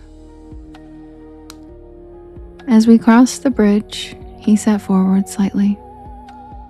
The bridge groaned under the car's weight, the iron creaking and straining, and I felt a cold sweat bead on my forehead. The strange, heavy silence in the car seemed to pulse.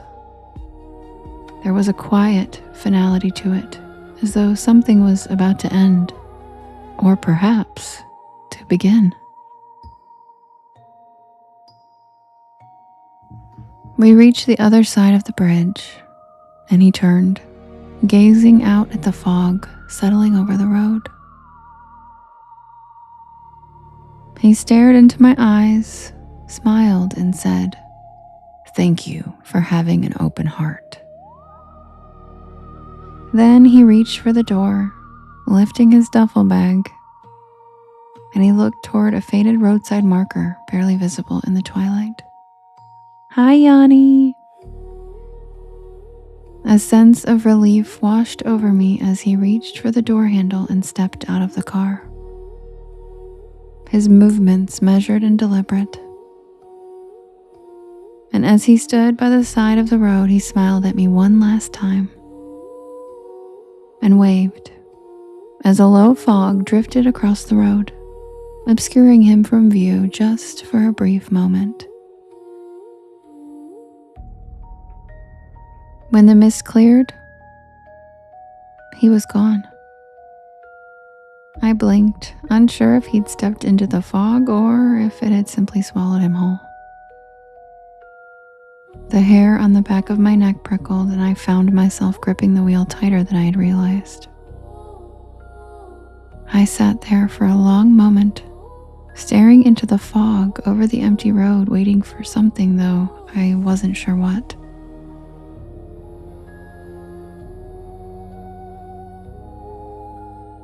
Eventually, I drove off, but I couldn't shake the feeling of his presence lingering.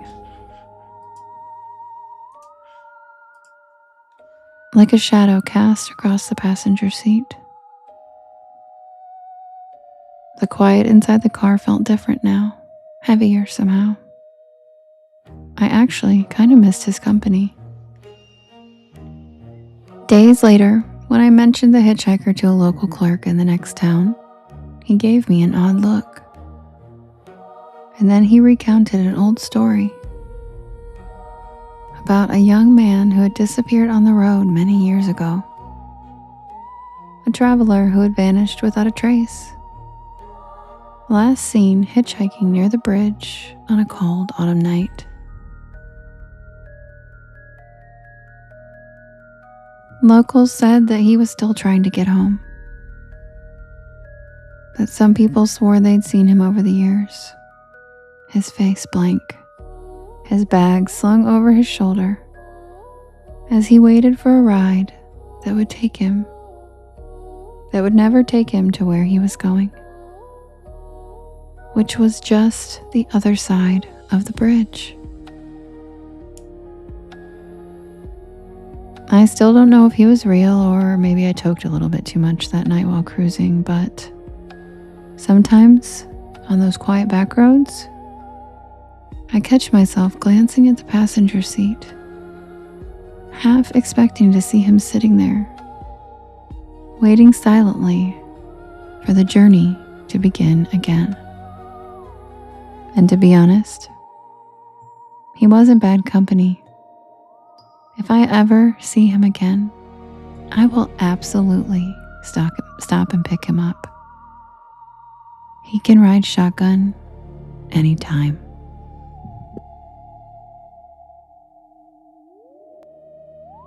And that's the tale of the hitchhiker. Good night, TR. Sweet dreams.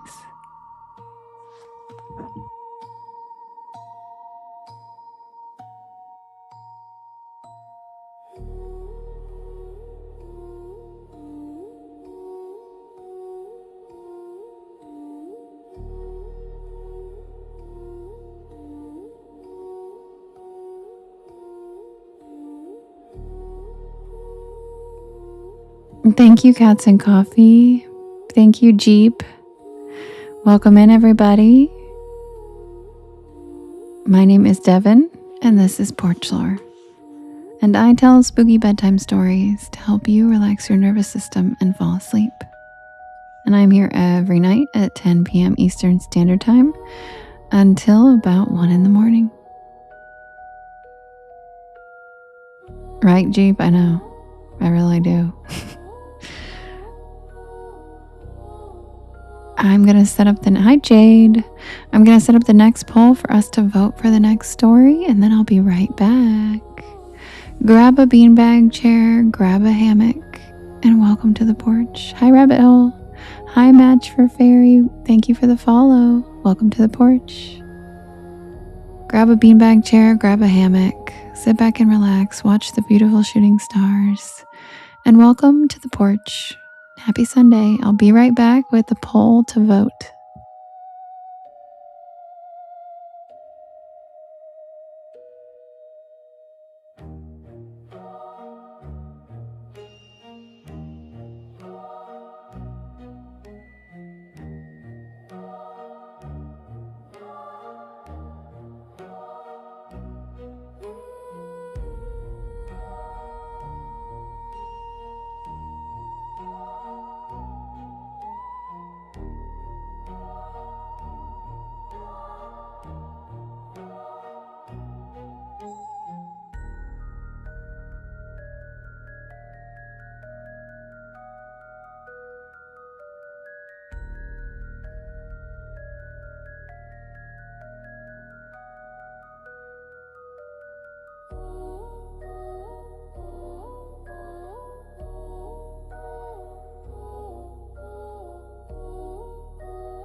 All right, you guys, the next poll is ready. We have, oh, thank you for the fruit, Holly. And thank you, TR, for the cozy cryptids. And thank you, Cats and Coffee, for the cozy cryptids. All right, the next poll is ready. We have the door in the water, the puckwudgies, the rain crow shelter, the stillness in the cedars, or the last summer carnival. And you can vote in the blue box in the top left-hand corner. And you can vote up to 50 times a person. And you can vote for more than one story. Bree, I guess you'll have to find out. And welcome back, Bree. We've missed you.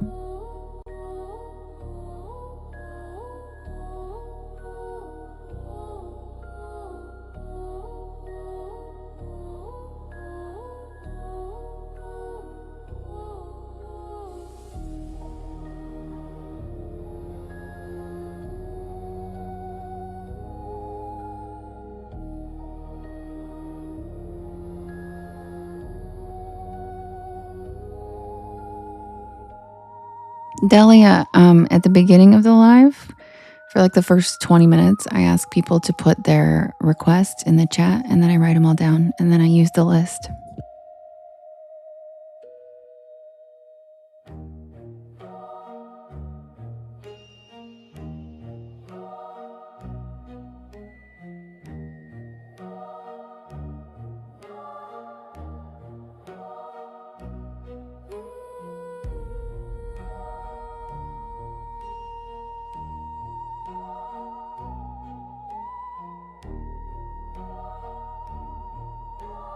Well, Delia, if you also have come in later and you have a request, just let me know and just write the story request in all capital letters. That's usually how I know it's a story request, is just put it in all caps and I'll add it to the list.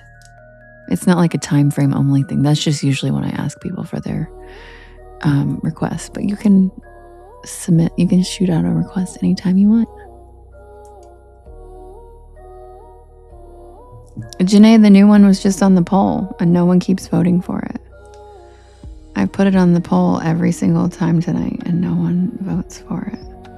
Oh wait, I took it off this time. Never mind, it wasn't on the poll because no one was voting for it.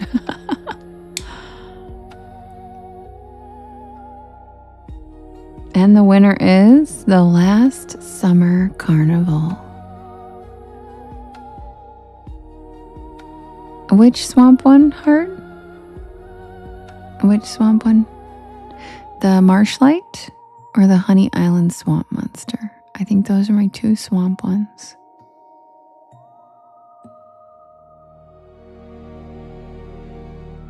All right, you guys, I will be right back with the tale of the last summer carnival. And if you guys could do me a big favor while I'm setting up the next story and pulling up the script, if you could just hit that share arrow in the bottom right-hand corner. And there's a yellow circle with two arrows chasing each other that says repost. And that puts my live into your friends' FYPs, and it helps us grow this beautiful porch.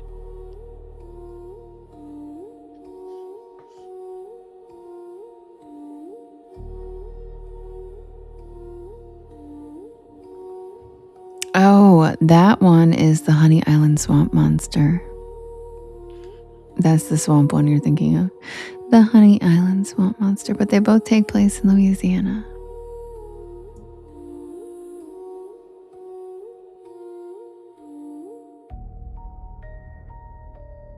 Me too, live, laugh, love.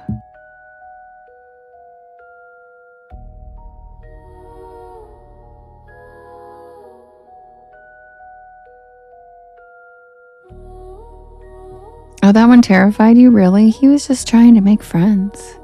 He was so excited to see a human. He was like, oh my God, I've been practicing for this for so fucking long. Oh my God. I'm going to show her I know how to talk. He was just so excited. Jalen, thank you so much. Welcome to the porch. You're so sweet. That's so kind.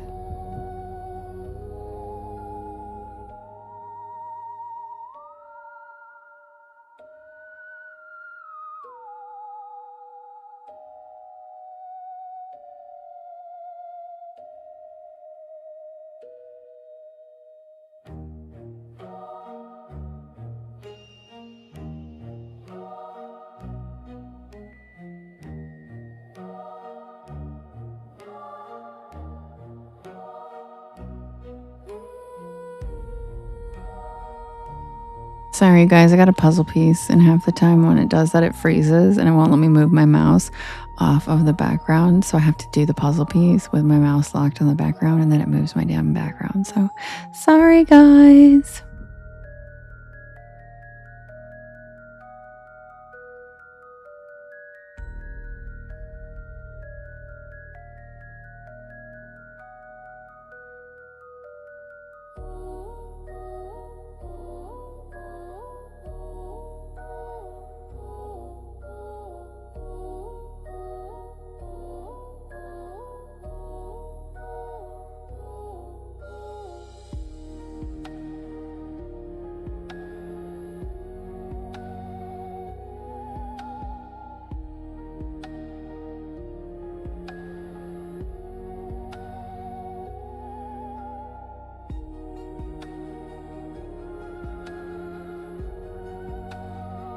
Hi, Lady Rose.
Thank you for the hand hearts, Nikki.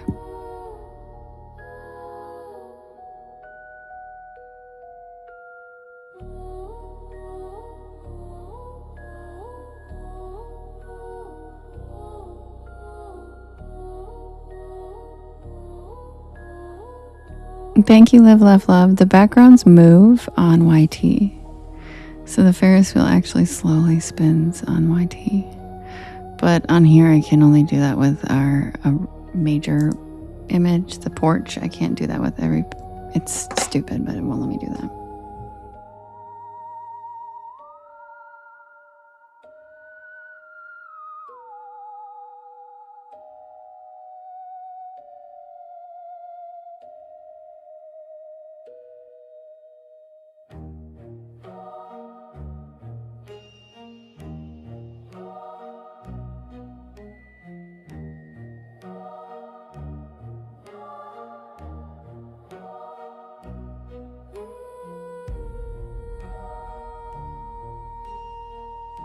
Because we can't do videos on the program I'm using to stream the test studio. It only lets me do it for one frame, and that isn't the active camera, so it can only be up as a background. It's hard to explain, but it won't let me do it. So we get pictures for over here, but they move on YT.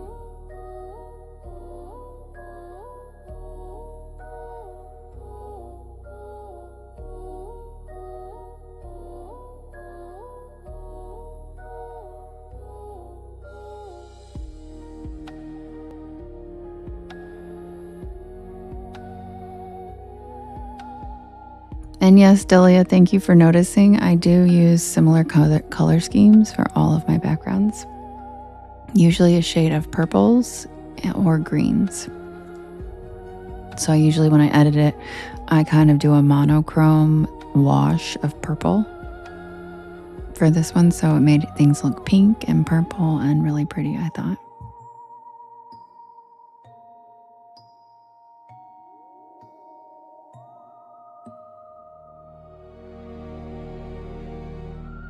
Thank you, Holly Wally. We're so glad to have you here.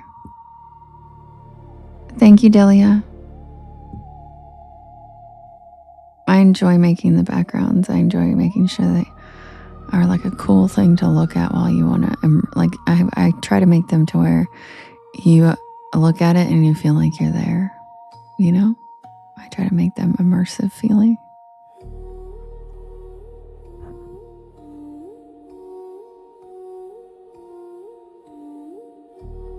Hi, Lady Rose.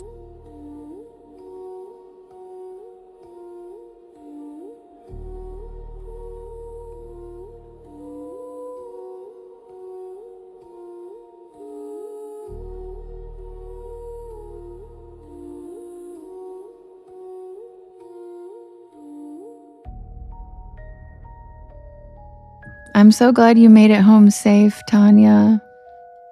Thanks for letting us know. I knew we'd still be on by the time you got home.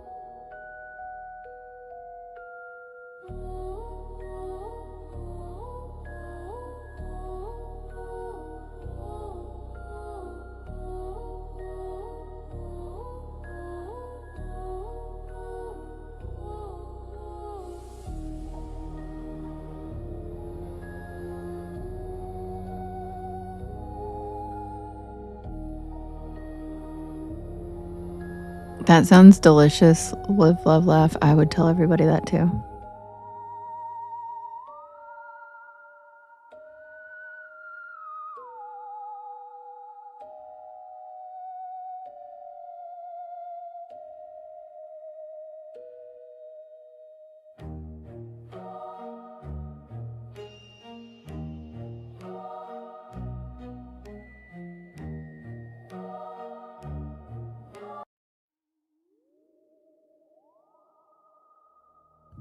Submitted for the approval of the Porch Pal Society. This is the tale of the last summer carnival.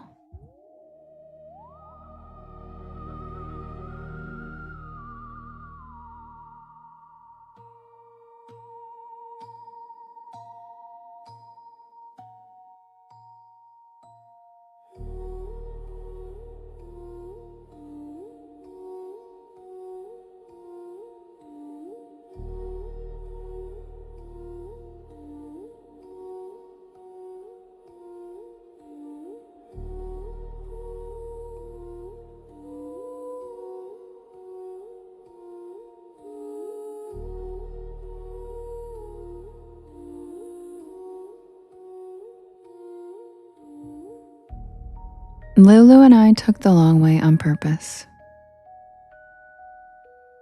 It was late July, the kind of summer that felt endless and indulgent. When responsibilities loosen their grip and the road feels like an invitation.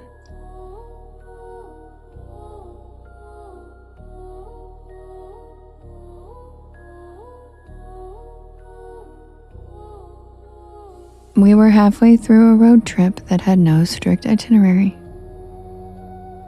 Just a vague plan to drive until we were tired and stop when something interesting presented itself. Thank you, Nikki. Thank you, Tanya. Windows down, heat humming off the asphalt. The car filled with that sun-baked smell of sunscreen, fabric seats, and cheap iced coffee. We were already a little lost when we saw the lights.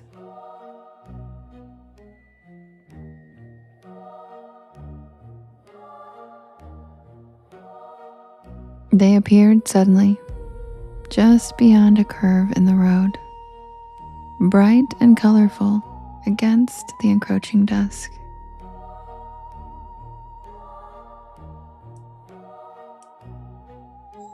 Reds and yellows and whites, blinking in patterns that felt almost rhythmic, like they were breathing. A Ferris wheel silhouette rose above the tree line. Its spokes lit evenly, rotating slow and steady. There was no sign announcing it, no banners or billboards advertising dates or prices. Just a narrow gravel turnout and the distant, unmistakable glow of a carnival.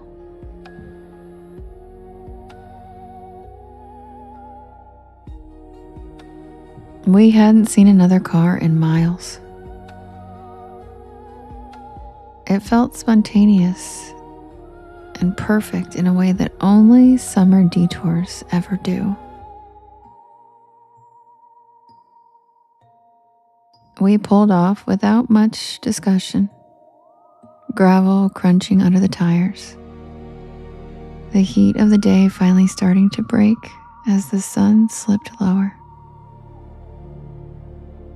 The air smelled like cut grass and warm dirt, layered with something sweet drifting toward us like sugar and oil. The closer we walked, the quieter everything became. Not silent exactly, but muted. And then we heard the carnival music swell and fade as it carried unevenly by the wind. The lights looked older close up.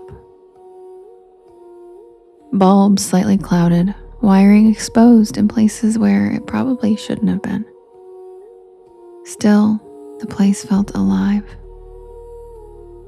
People moved between attractions, but not in a chaotic way. There was an order to it, a flow that almost felt rehearsed. Everyone seemed to know where they were going. Lulu commented on how quiet it was and how she'd expected more noise.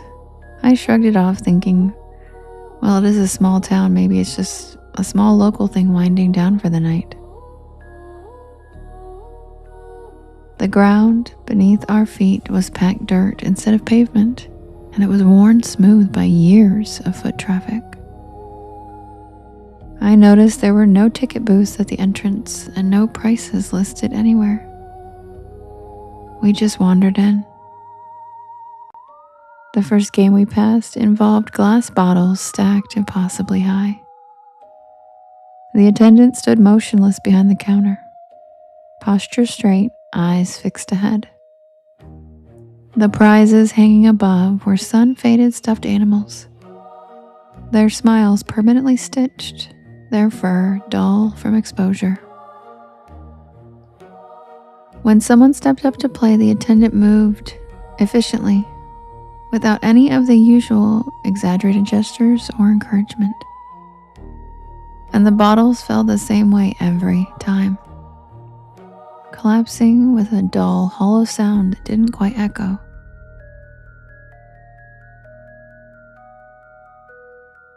As we moved deeper, I started to notice patterns that felt off in small, easy-to-dismiss ways, like no one carried drinks or food, despite the smell of popcorn and fried dough lingering thick in the air. The ride operators, they operated the rides continuously, never stopping completely, and the operators would just switch places seamlessly as if they had rehearsed the handoffs.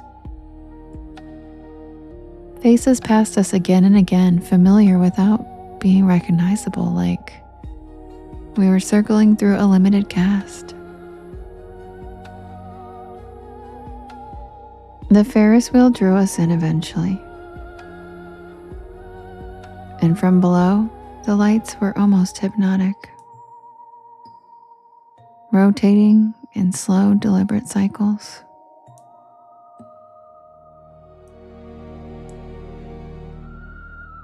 The ride operator gestured for us to step forward. The metal seat was warm, but not from the sun, from constant use. As we rose higher, the carnival spread out beneath us in a neat, glowing grid. Beyond its edge, the darkness pressed in thick and complete. There were no visible roads, no distant towns, no other lights anywhere on the horizon.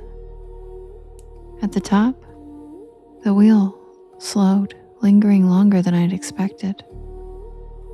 And from that height, I noticed something unsettling. The carnival didn't cast shadows the way it should have.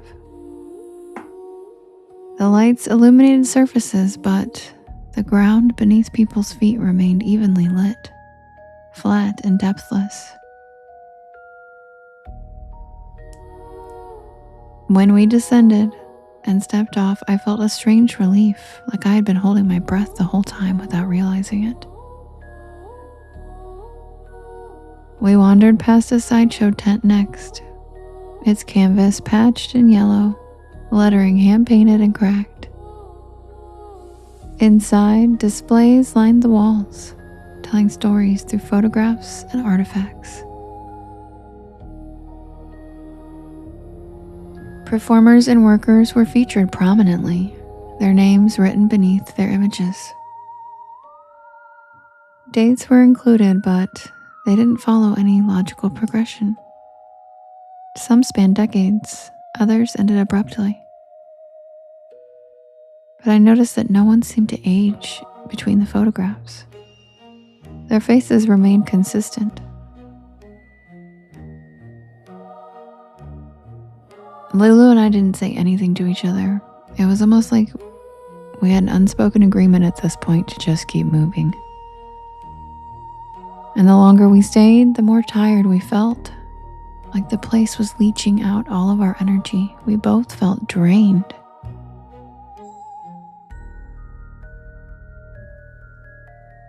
Time felt stretched thin, elastic. I couldn't tell how long we'd been there. Only that the sky beyond the lights never fully darkened or brightened. It just stayed the same. Like the carnival existed in its own suspended twilight. We passed a row of trailers near the back, their paint peeling, the steps worn smooth. Laundry hung from the lines strung between them. I realized then that I hadn't seen anyone leave the carnival. People arrived at attractions, moved between them, but never exited toward the road. And that was when the thought crept in slowly. That this place wasn't traveling. It wasn't temporary. Near what looked like an employee area, a bulletin board caught my attention. Flyers were pinned in neat rows, edges curling with age. Advertised openings, positions available. Join the family, become part of the show. The language was welcoming but vague. What struck me most was the ages of the paper. Some notices were decades old, layered beneath newer ones that looked identical.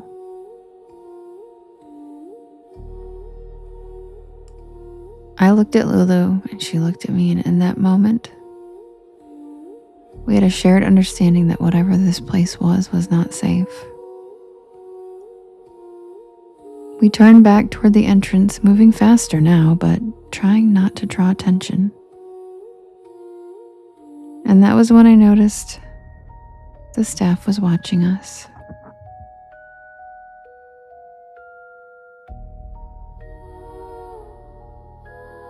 Not overtly, but just tracking our movements by subtle repositioning to keep an eye on us. The carnival music swelled,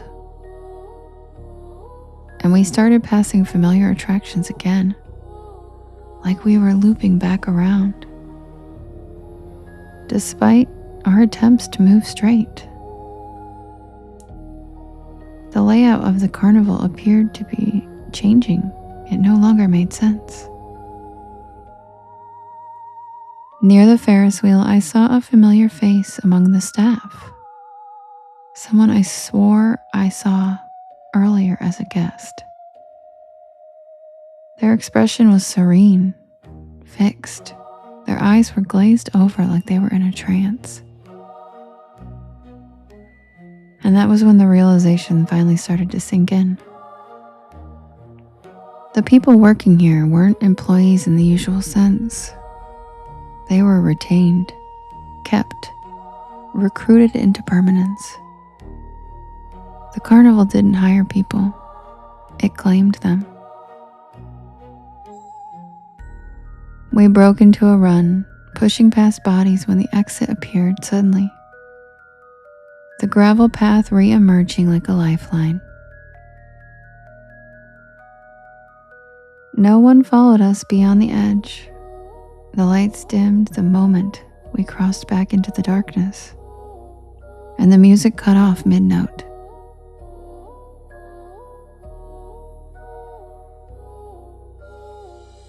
We reached the car breathless, with our hands shaking. The engine roared to life, and I gunned it. As we pulled away, the glow of the carnival receded quickly, swallowed by the trees and the night, as if it never existed.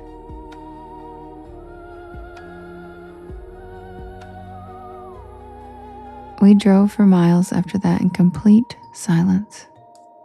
Neither of us spoke. I think we were both in shock. Later, when the adrenaline faded, the pieces started to align. The staff never aged, the job postings never expired.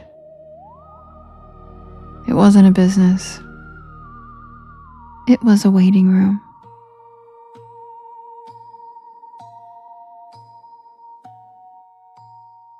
We never found that carnival again. No matter how much we searched, no maps or local records acknowledged it ever existed. But sometimes, in the height of the summer, when the night air smells like sugar and oil, I think about how close we came. And I wonder how many others saw those carnival lights and were never seen again. And that's the tale of the last summer carnival. And oh my God, thanks Christina for your first gifts, your heart me and your rose. Thanks. Oh, Yanni, thanks.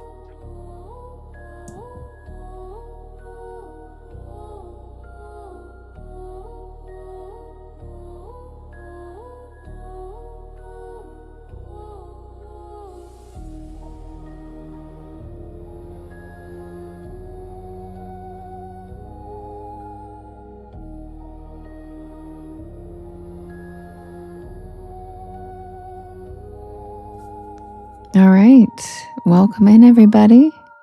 My name is Devin, and this is Porch Lore, and I tell spooky bedtime stories to help you relax your nervous system and fall asleep. Yeah, you're official now, Yanni, yay!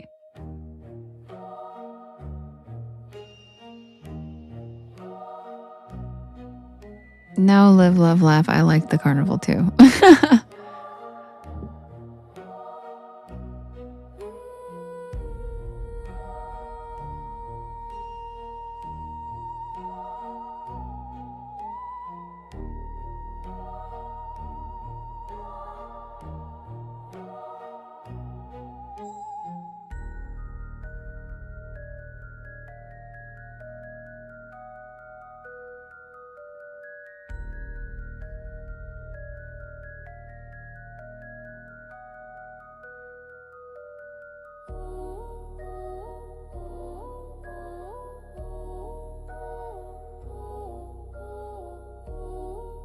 Y'all, Christina, my real life friend, is just learning about TT now.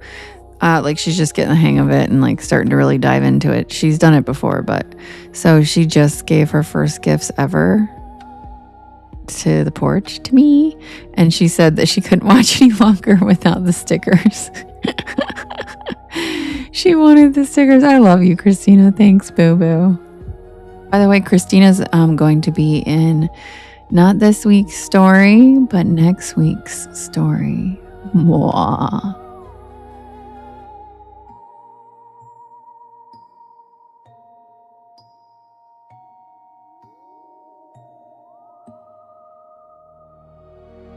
And just some background on the Uranus is in retrograde. That was a joke that was literally, I still like thinking about it makes me laugh. April, traveling April made. I don't even know if she's in here right now, but it was a night when everybody who kept coming in the porch was like straight up saying they were like pooping their pants. I'm not kidding. Like it was wild. Every person who came in was like, I'm okay, but man, I've like shit myself tonight, or I'm pooping my pants, or I've had the worst stomach pains and I feel like I'm not kidding. And people don't usually share like that. It was like some weird phenomenon that like everyone came in and was talking about how their poop, and like that it was so bizarre. And like, that's okay. This is a safe place. So I was really like, I feel happy that people feel so safe here that they can all talk about this. But why are so many people having tummy troubles this evening, right? So I'm sitting there and I'm like, what is going on? Because I'm not kidding. It was like a dozen people. And after like the 12th person that came in, I was like, you guys, what is going on?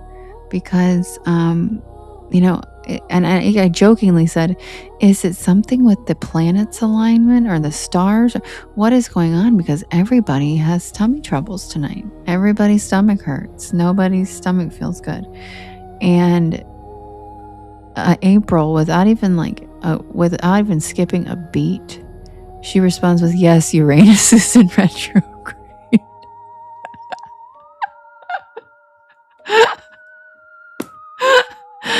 And I could not stop laughing the rest of the live. And so we literally deleted other stickers just to make the Uranus is in retrograde sticker, because that is the wittiest, fastest. She came back with that like she'd waited her whole life to use that joke, and it was like the perfect moment or something. Like it was the funniest, and it still is so funny. So that's the background on why we have the Uranus is in retrograde sticker, because one night everybody on the porch's tummy was hurting and we blamed Uranus in retrograde, because a couple people talked about having like poop accidents, and it was like mortifying day for people and their tummy troubles and poop. And so it was like it was literally the funniest thing you could ever say to that situation. And it stuck because it's so damn funny. So that's why we have that sticker. So if your tummy ever hurts, feel free to use that sticker. Oh. Yeah, maybe CJ.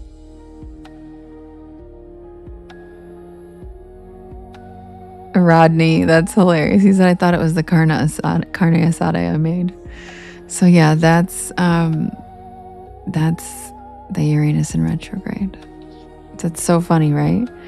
And it has never happened again since, where so many people came in like, man, because I'm always like, how's everybody doing? And people were like, straight up, I'm blowing my pants out. And I was like, what is going on? It was such a number of people that I finally was like, what is going on?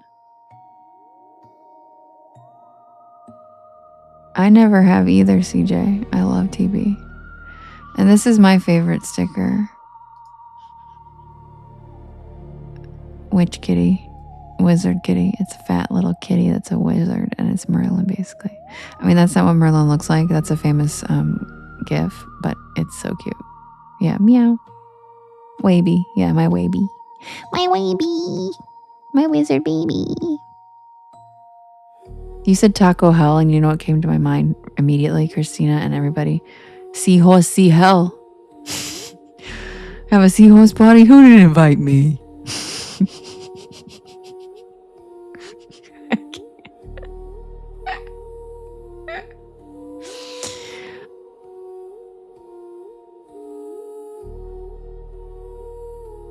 Yeah, for cute rocks and animals, yeah.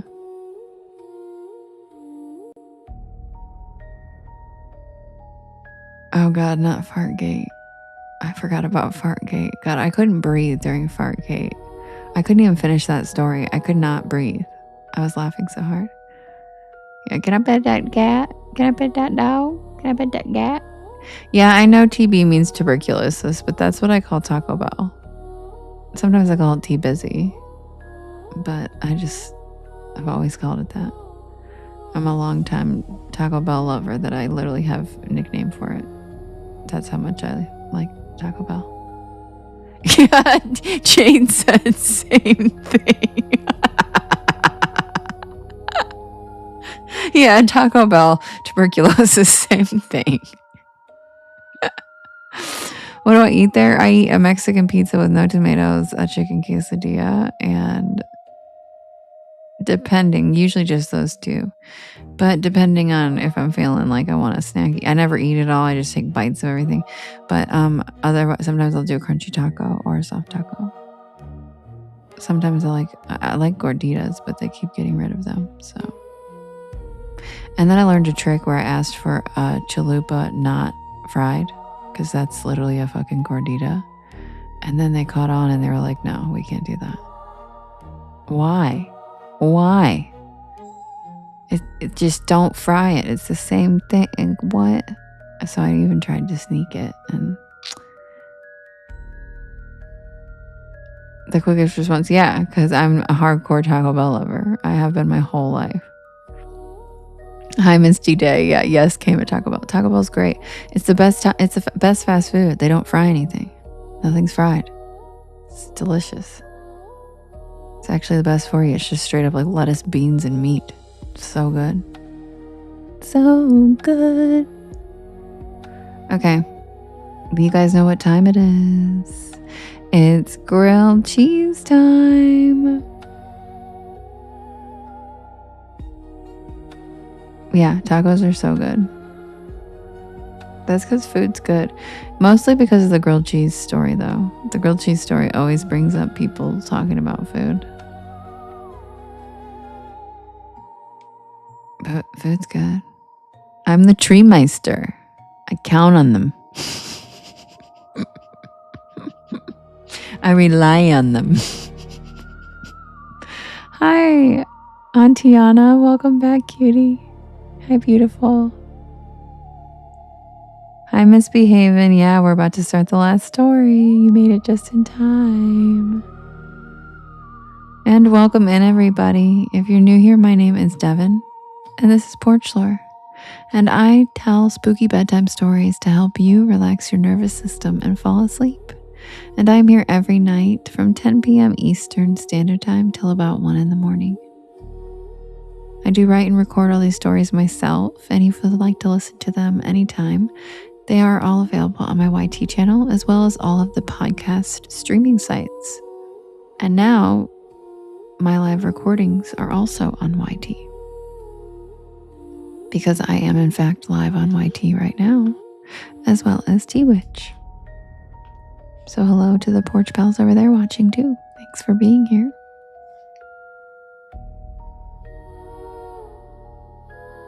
And if you guys want to hit that share arrow one more time before I pull up the last story. Thank you, Shannon. I appreciate that very much.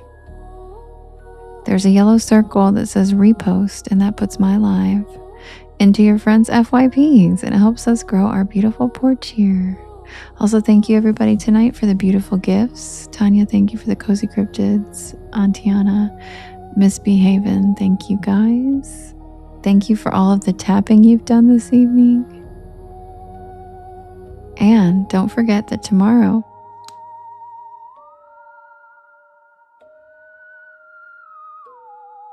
what are you saying, CJ? Oh, 5643. Yeah, who paid for that floor? I'm not paid for a floor. Never. Never again. Not me. No way. Okay. If you guys enjoy the stories, tomorrow at 7 p.m. Eastern Standard Time on my YT channel, I premiere the new story every week. So feel free to join us. Yeah, tomorrow, Yanni. Well, I guess now it's 1 a.m., so today, but whatever. Monday at 7 p.m. Eastern Standard Time, I premiere a new story every week. And we do a little live chat, live premiere, first listen over there at 7 p.m. tomorrow. It's very fun. Feel free to join us on my YT channel. And then I'll be here on TikTok at 10 p.m. like I am every night to read stories live. Hi, Wookie. I'll be right back with the night shift at Sycamore Diner.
Seahorses forever.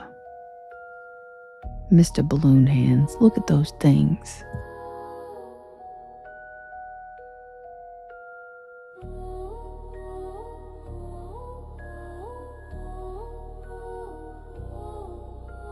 Thank you, Misbehavin'. That was so cute.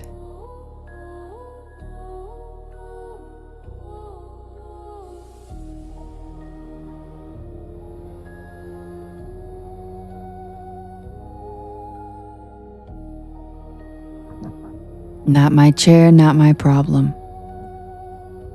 That's what I always say.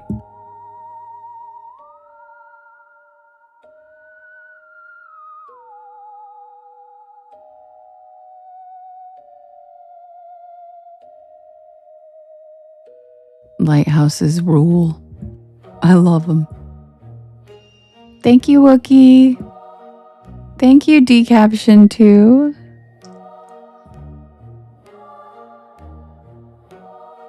And if you guys don't know what I'm quoting, you're missing out. And after the live is over, I highly suggest you give it a goog and look for Drinking Out of Cups. It was one of the first viral videos ever on YT, and it is, you'll see a little lizard in a headdress. Yes, that's right, a lizard in a headdress. And I highly recommend you watch it.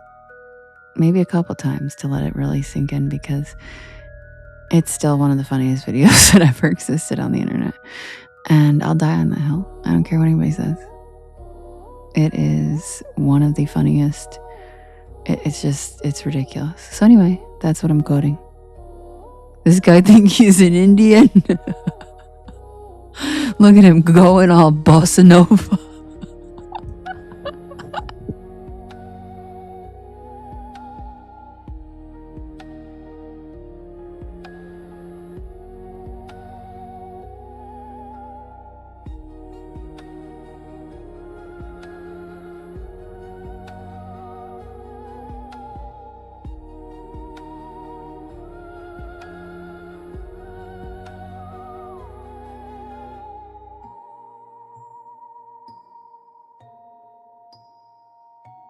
Wookie, that was so cool. Thank you so much. That was so cool.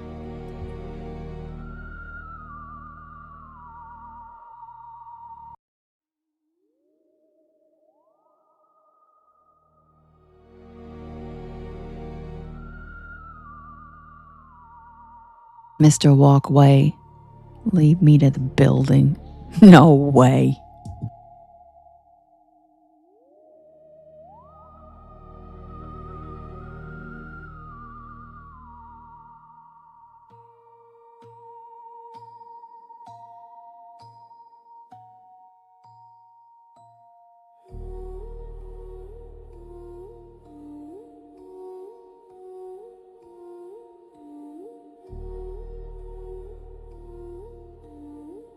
Mr. Walk Down Me, I'm the walkway. Mr. Walk Down Me, I'm the walkway. I can't.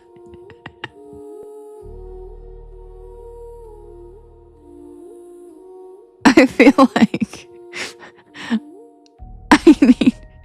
I know it's so good, right, Cece? I feel like I need to play that video on my live one night. I never paid for no floor, not never. I feel like I need to play the video for you guys if you haven't seen it sometime.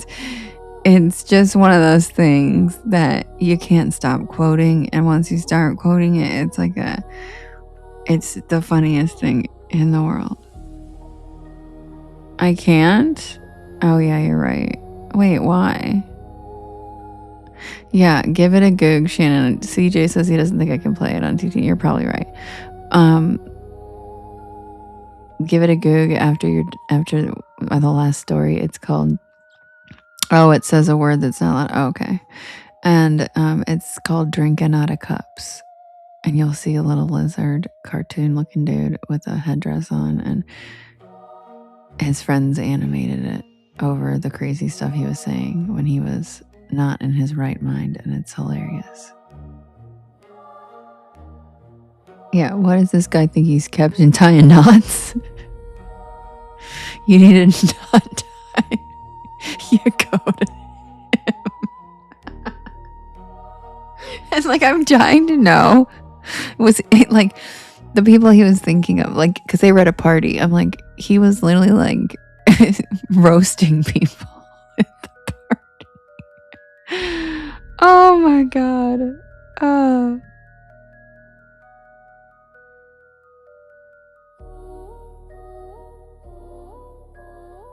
Oh, thank you, Misbehaving. He's a gecko. He's a gecko. My bad.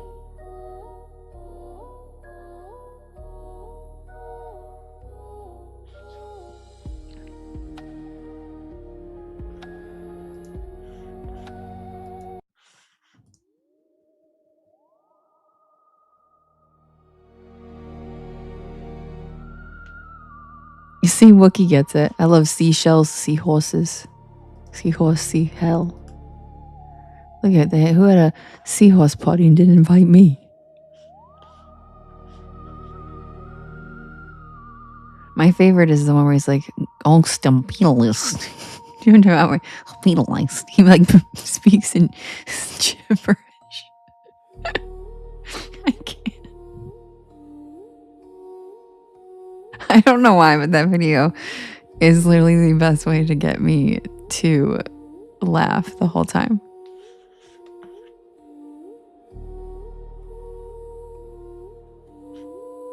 They really are, though. You're right, Shannon. I don't know, Robin. I don't know. I mean, it's old. It's old, but you should still know. That's why I'm sharing it. Oh, guess what? CJ just shared it in the Discord for everybody.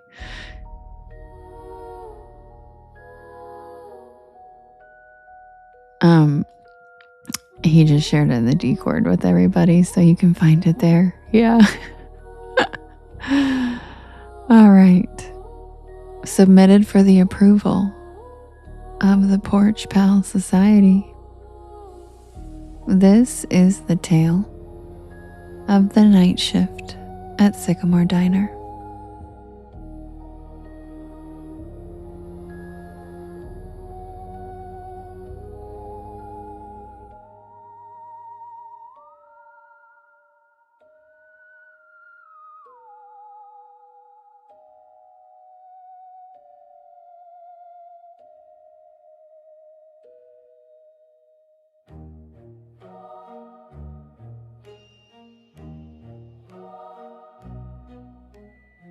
I'm not usually the kind of person who pulls over on back roads at night. Not unless I absolutely have to.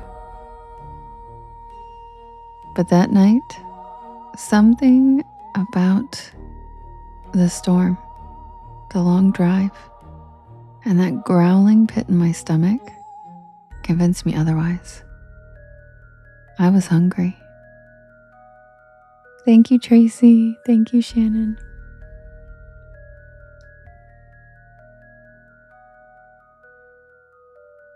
It was late October, and I was headed back to campus after a weekend visit with my friends in North Carolina. I had a midterm on Monday, and my plan had been to drive straight through. 5 hours, no stops. But then came the rain. One of those cold, slanted, whispery rains that creeps into your bones and makes the windshield wipers sound like a heartbeat.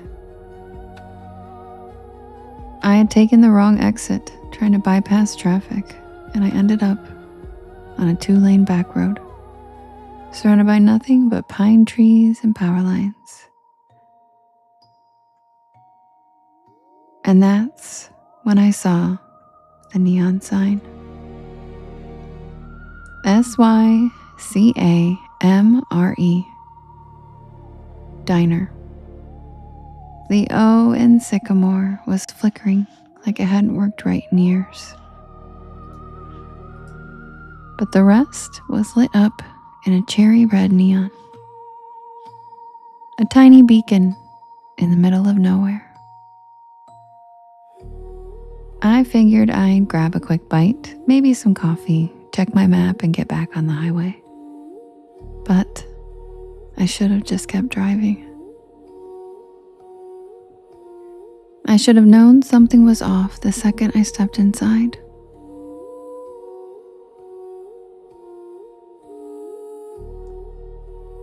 Justin. The bell over the door jingled, but not like a normal bell. It made this sharp, metallic ping that echoed longer than it should have. I can't. The air inside was warm, almost too warm, and it smelled like grilled onions and pancake syrup. I know, Jade, it's so funny.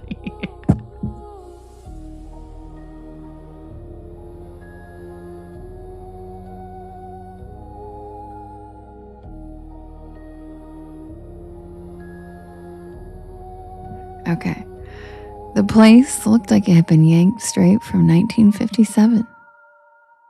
Checkerboard floor, red vinyl booths, a long counter with spinning stools, even a jukebox in the corner that looked like it hadn't worked in decades.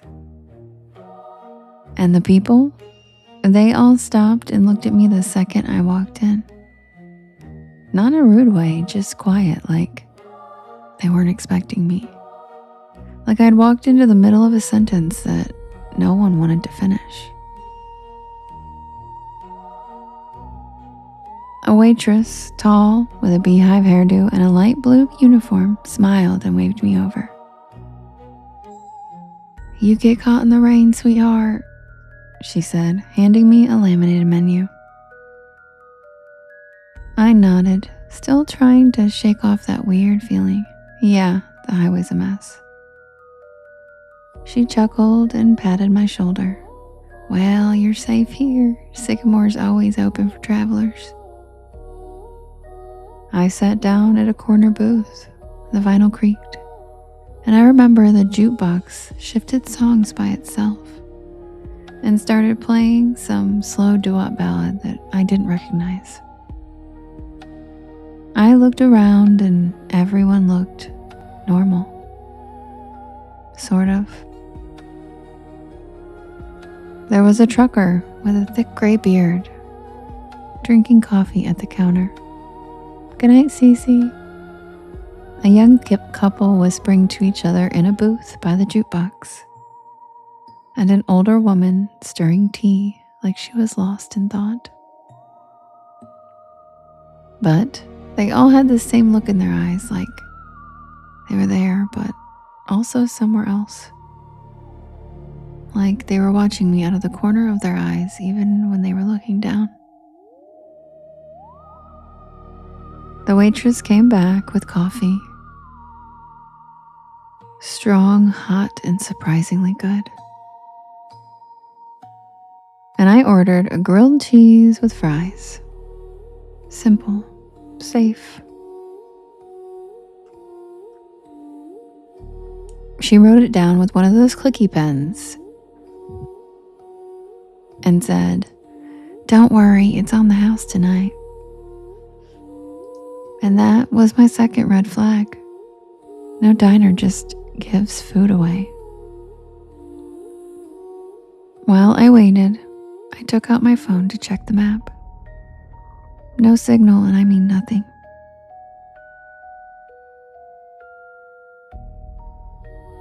No Wi-Fi, no GPS, just a blank screen with a spinning wheel.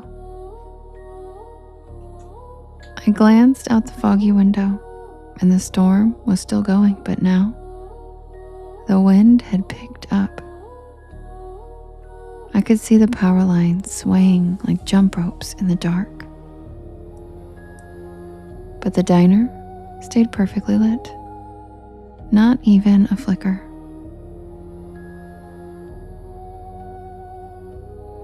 The food came fast. Too fast.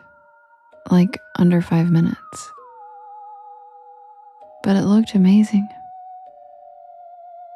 Golden bread, gooey cheese, crispy fries with a little metal cup of ketchup on the side. I took a bite.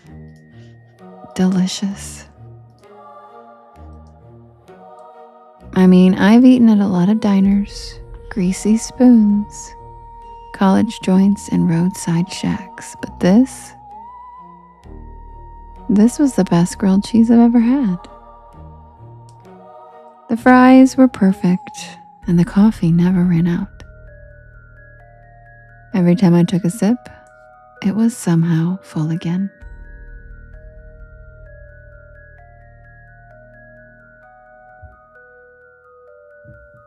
I was halfway through the sandwich when the trucker got up to leave.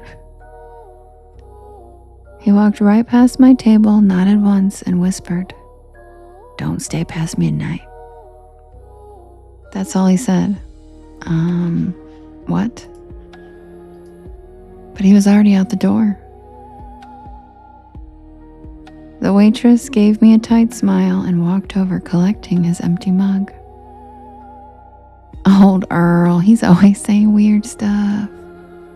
Just ignore him. But I couldn't. Something about his voice stuck with me.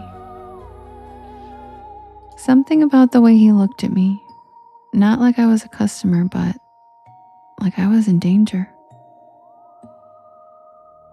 I checked the clock over the register. 11:42. I figured I had just enough time to finish my fries, grab my check, and head out. I still had at least 3 hours left on the road. But when I stood up, the lights flickered just once and then again. And then everything in the diner stopped moving. The couple by the jukebox froze mid-sentence. The woman with the tea stopped stirring, her spoon hanging in midair. The waitress, her hand reached out for a mug, just stopped. Like someone hit pause on the entire scene. I took a step back and the jukebox buzzed, glitched, and restarted a new track. I could still move, but no one else could. And then I heard it. Not music, not a storm, a voice. Not coming from anyone I could see. Just a whisper that seemed to echo from the walls themselves. I backed toward the door, my heart hammering in my chest, and I turned the knob. Locked. Of course it was locked. I tried the windows, but they were sealed shut. I started banging on the glass and shouting, but no one was outside. Just the wind and the rain and that flickering red sign. Sycamore. Hi, Mac. Welcome in. I turned back toward the dining room and everyone was gone. Not frozen anymore, just gone. The booths were empty. No plates, no crumbs, no mugs. No sign that anyone had ever even been there. Except for my plate. Still warm and still half eaten.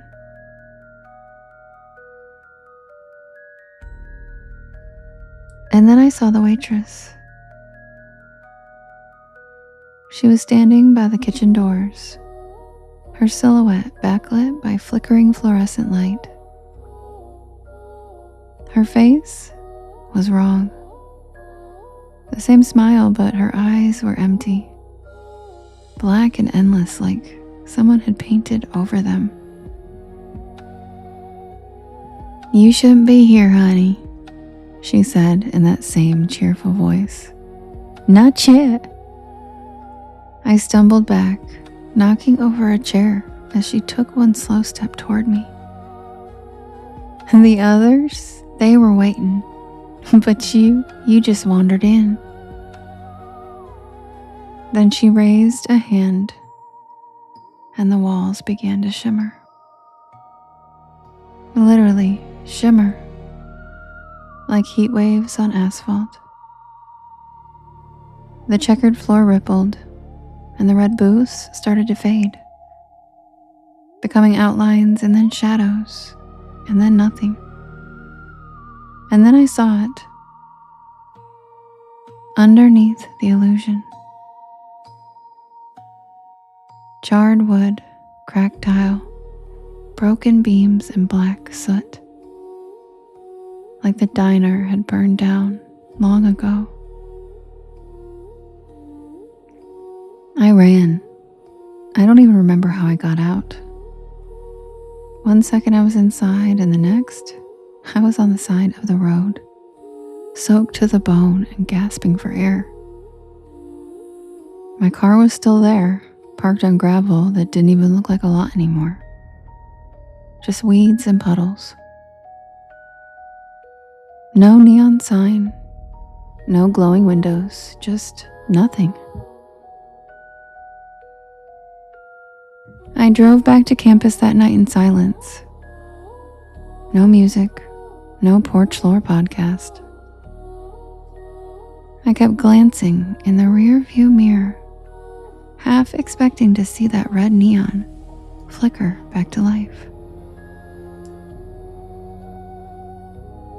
I didn't tell anyone, not for weeks, not until I finally looked up Sycamore Diner on a local history site, and I found it. Burned to the ground in 1972. A gas leak.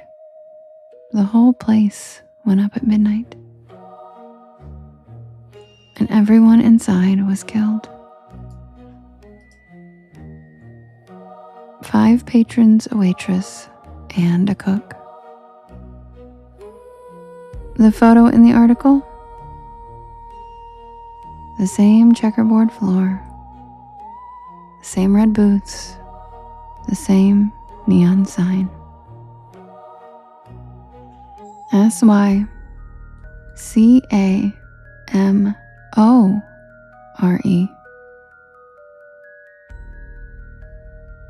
And in the corner of the photo, that same waitress, smiling.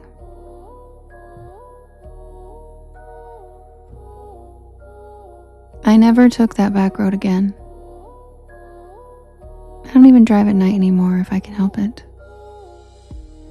And every time I see a neon diner sign, something in me flinches just a little.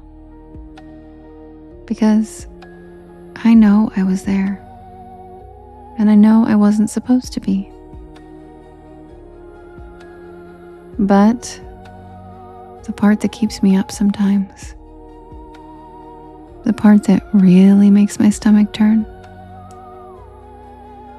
that was the best damn grilled cheese I've ever had. And I didn't even pay for it.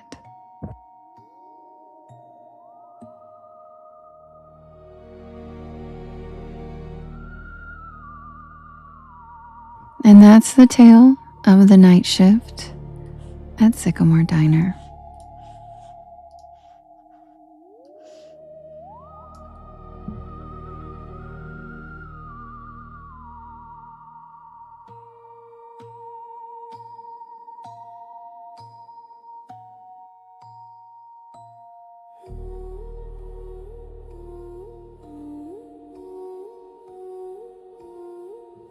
And with that, thank you everybody. I love spending my evenings with you. Yeah, good night, Sully. Good night, Cloud Dancing. Good night, Michaela. I miss that sticker. I miss our Dr. Quinn sticker. But hey, our Uranus in retrograde one is pretty funny. It's pretty funny. Good night, everybody. Thank you for spending your evenings with me. You could be anywhere, and you choose to spend them here on the porch. And again, happy Mother's Day to all of you who are mothers out there. What you do is important.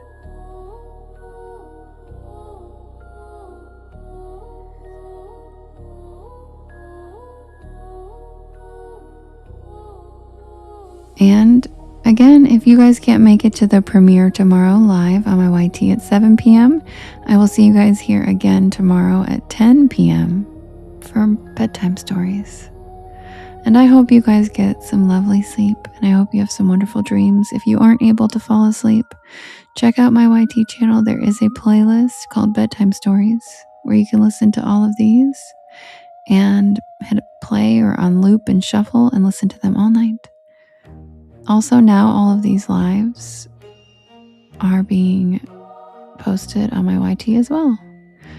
Since I started cross-streaming, now they will automatically go onto my YT, so you can listen to the lives again if you would like. And with that being said, I love all of you very much.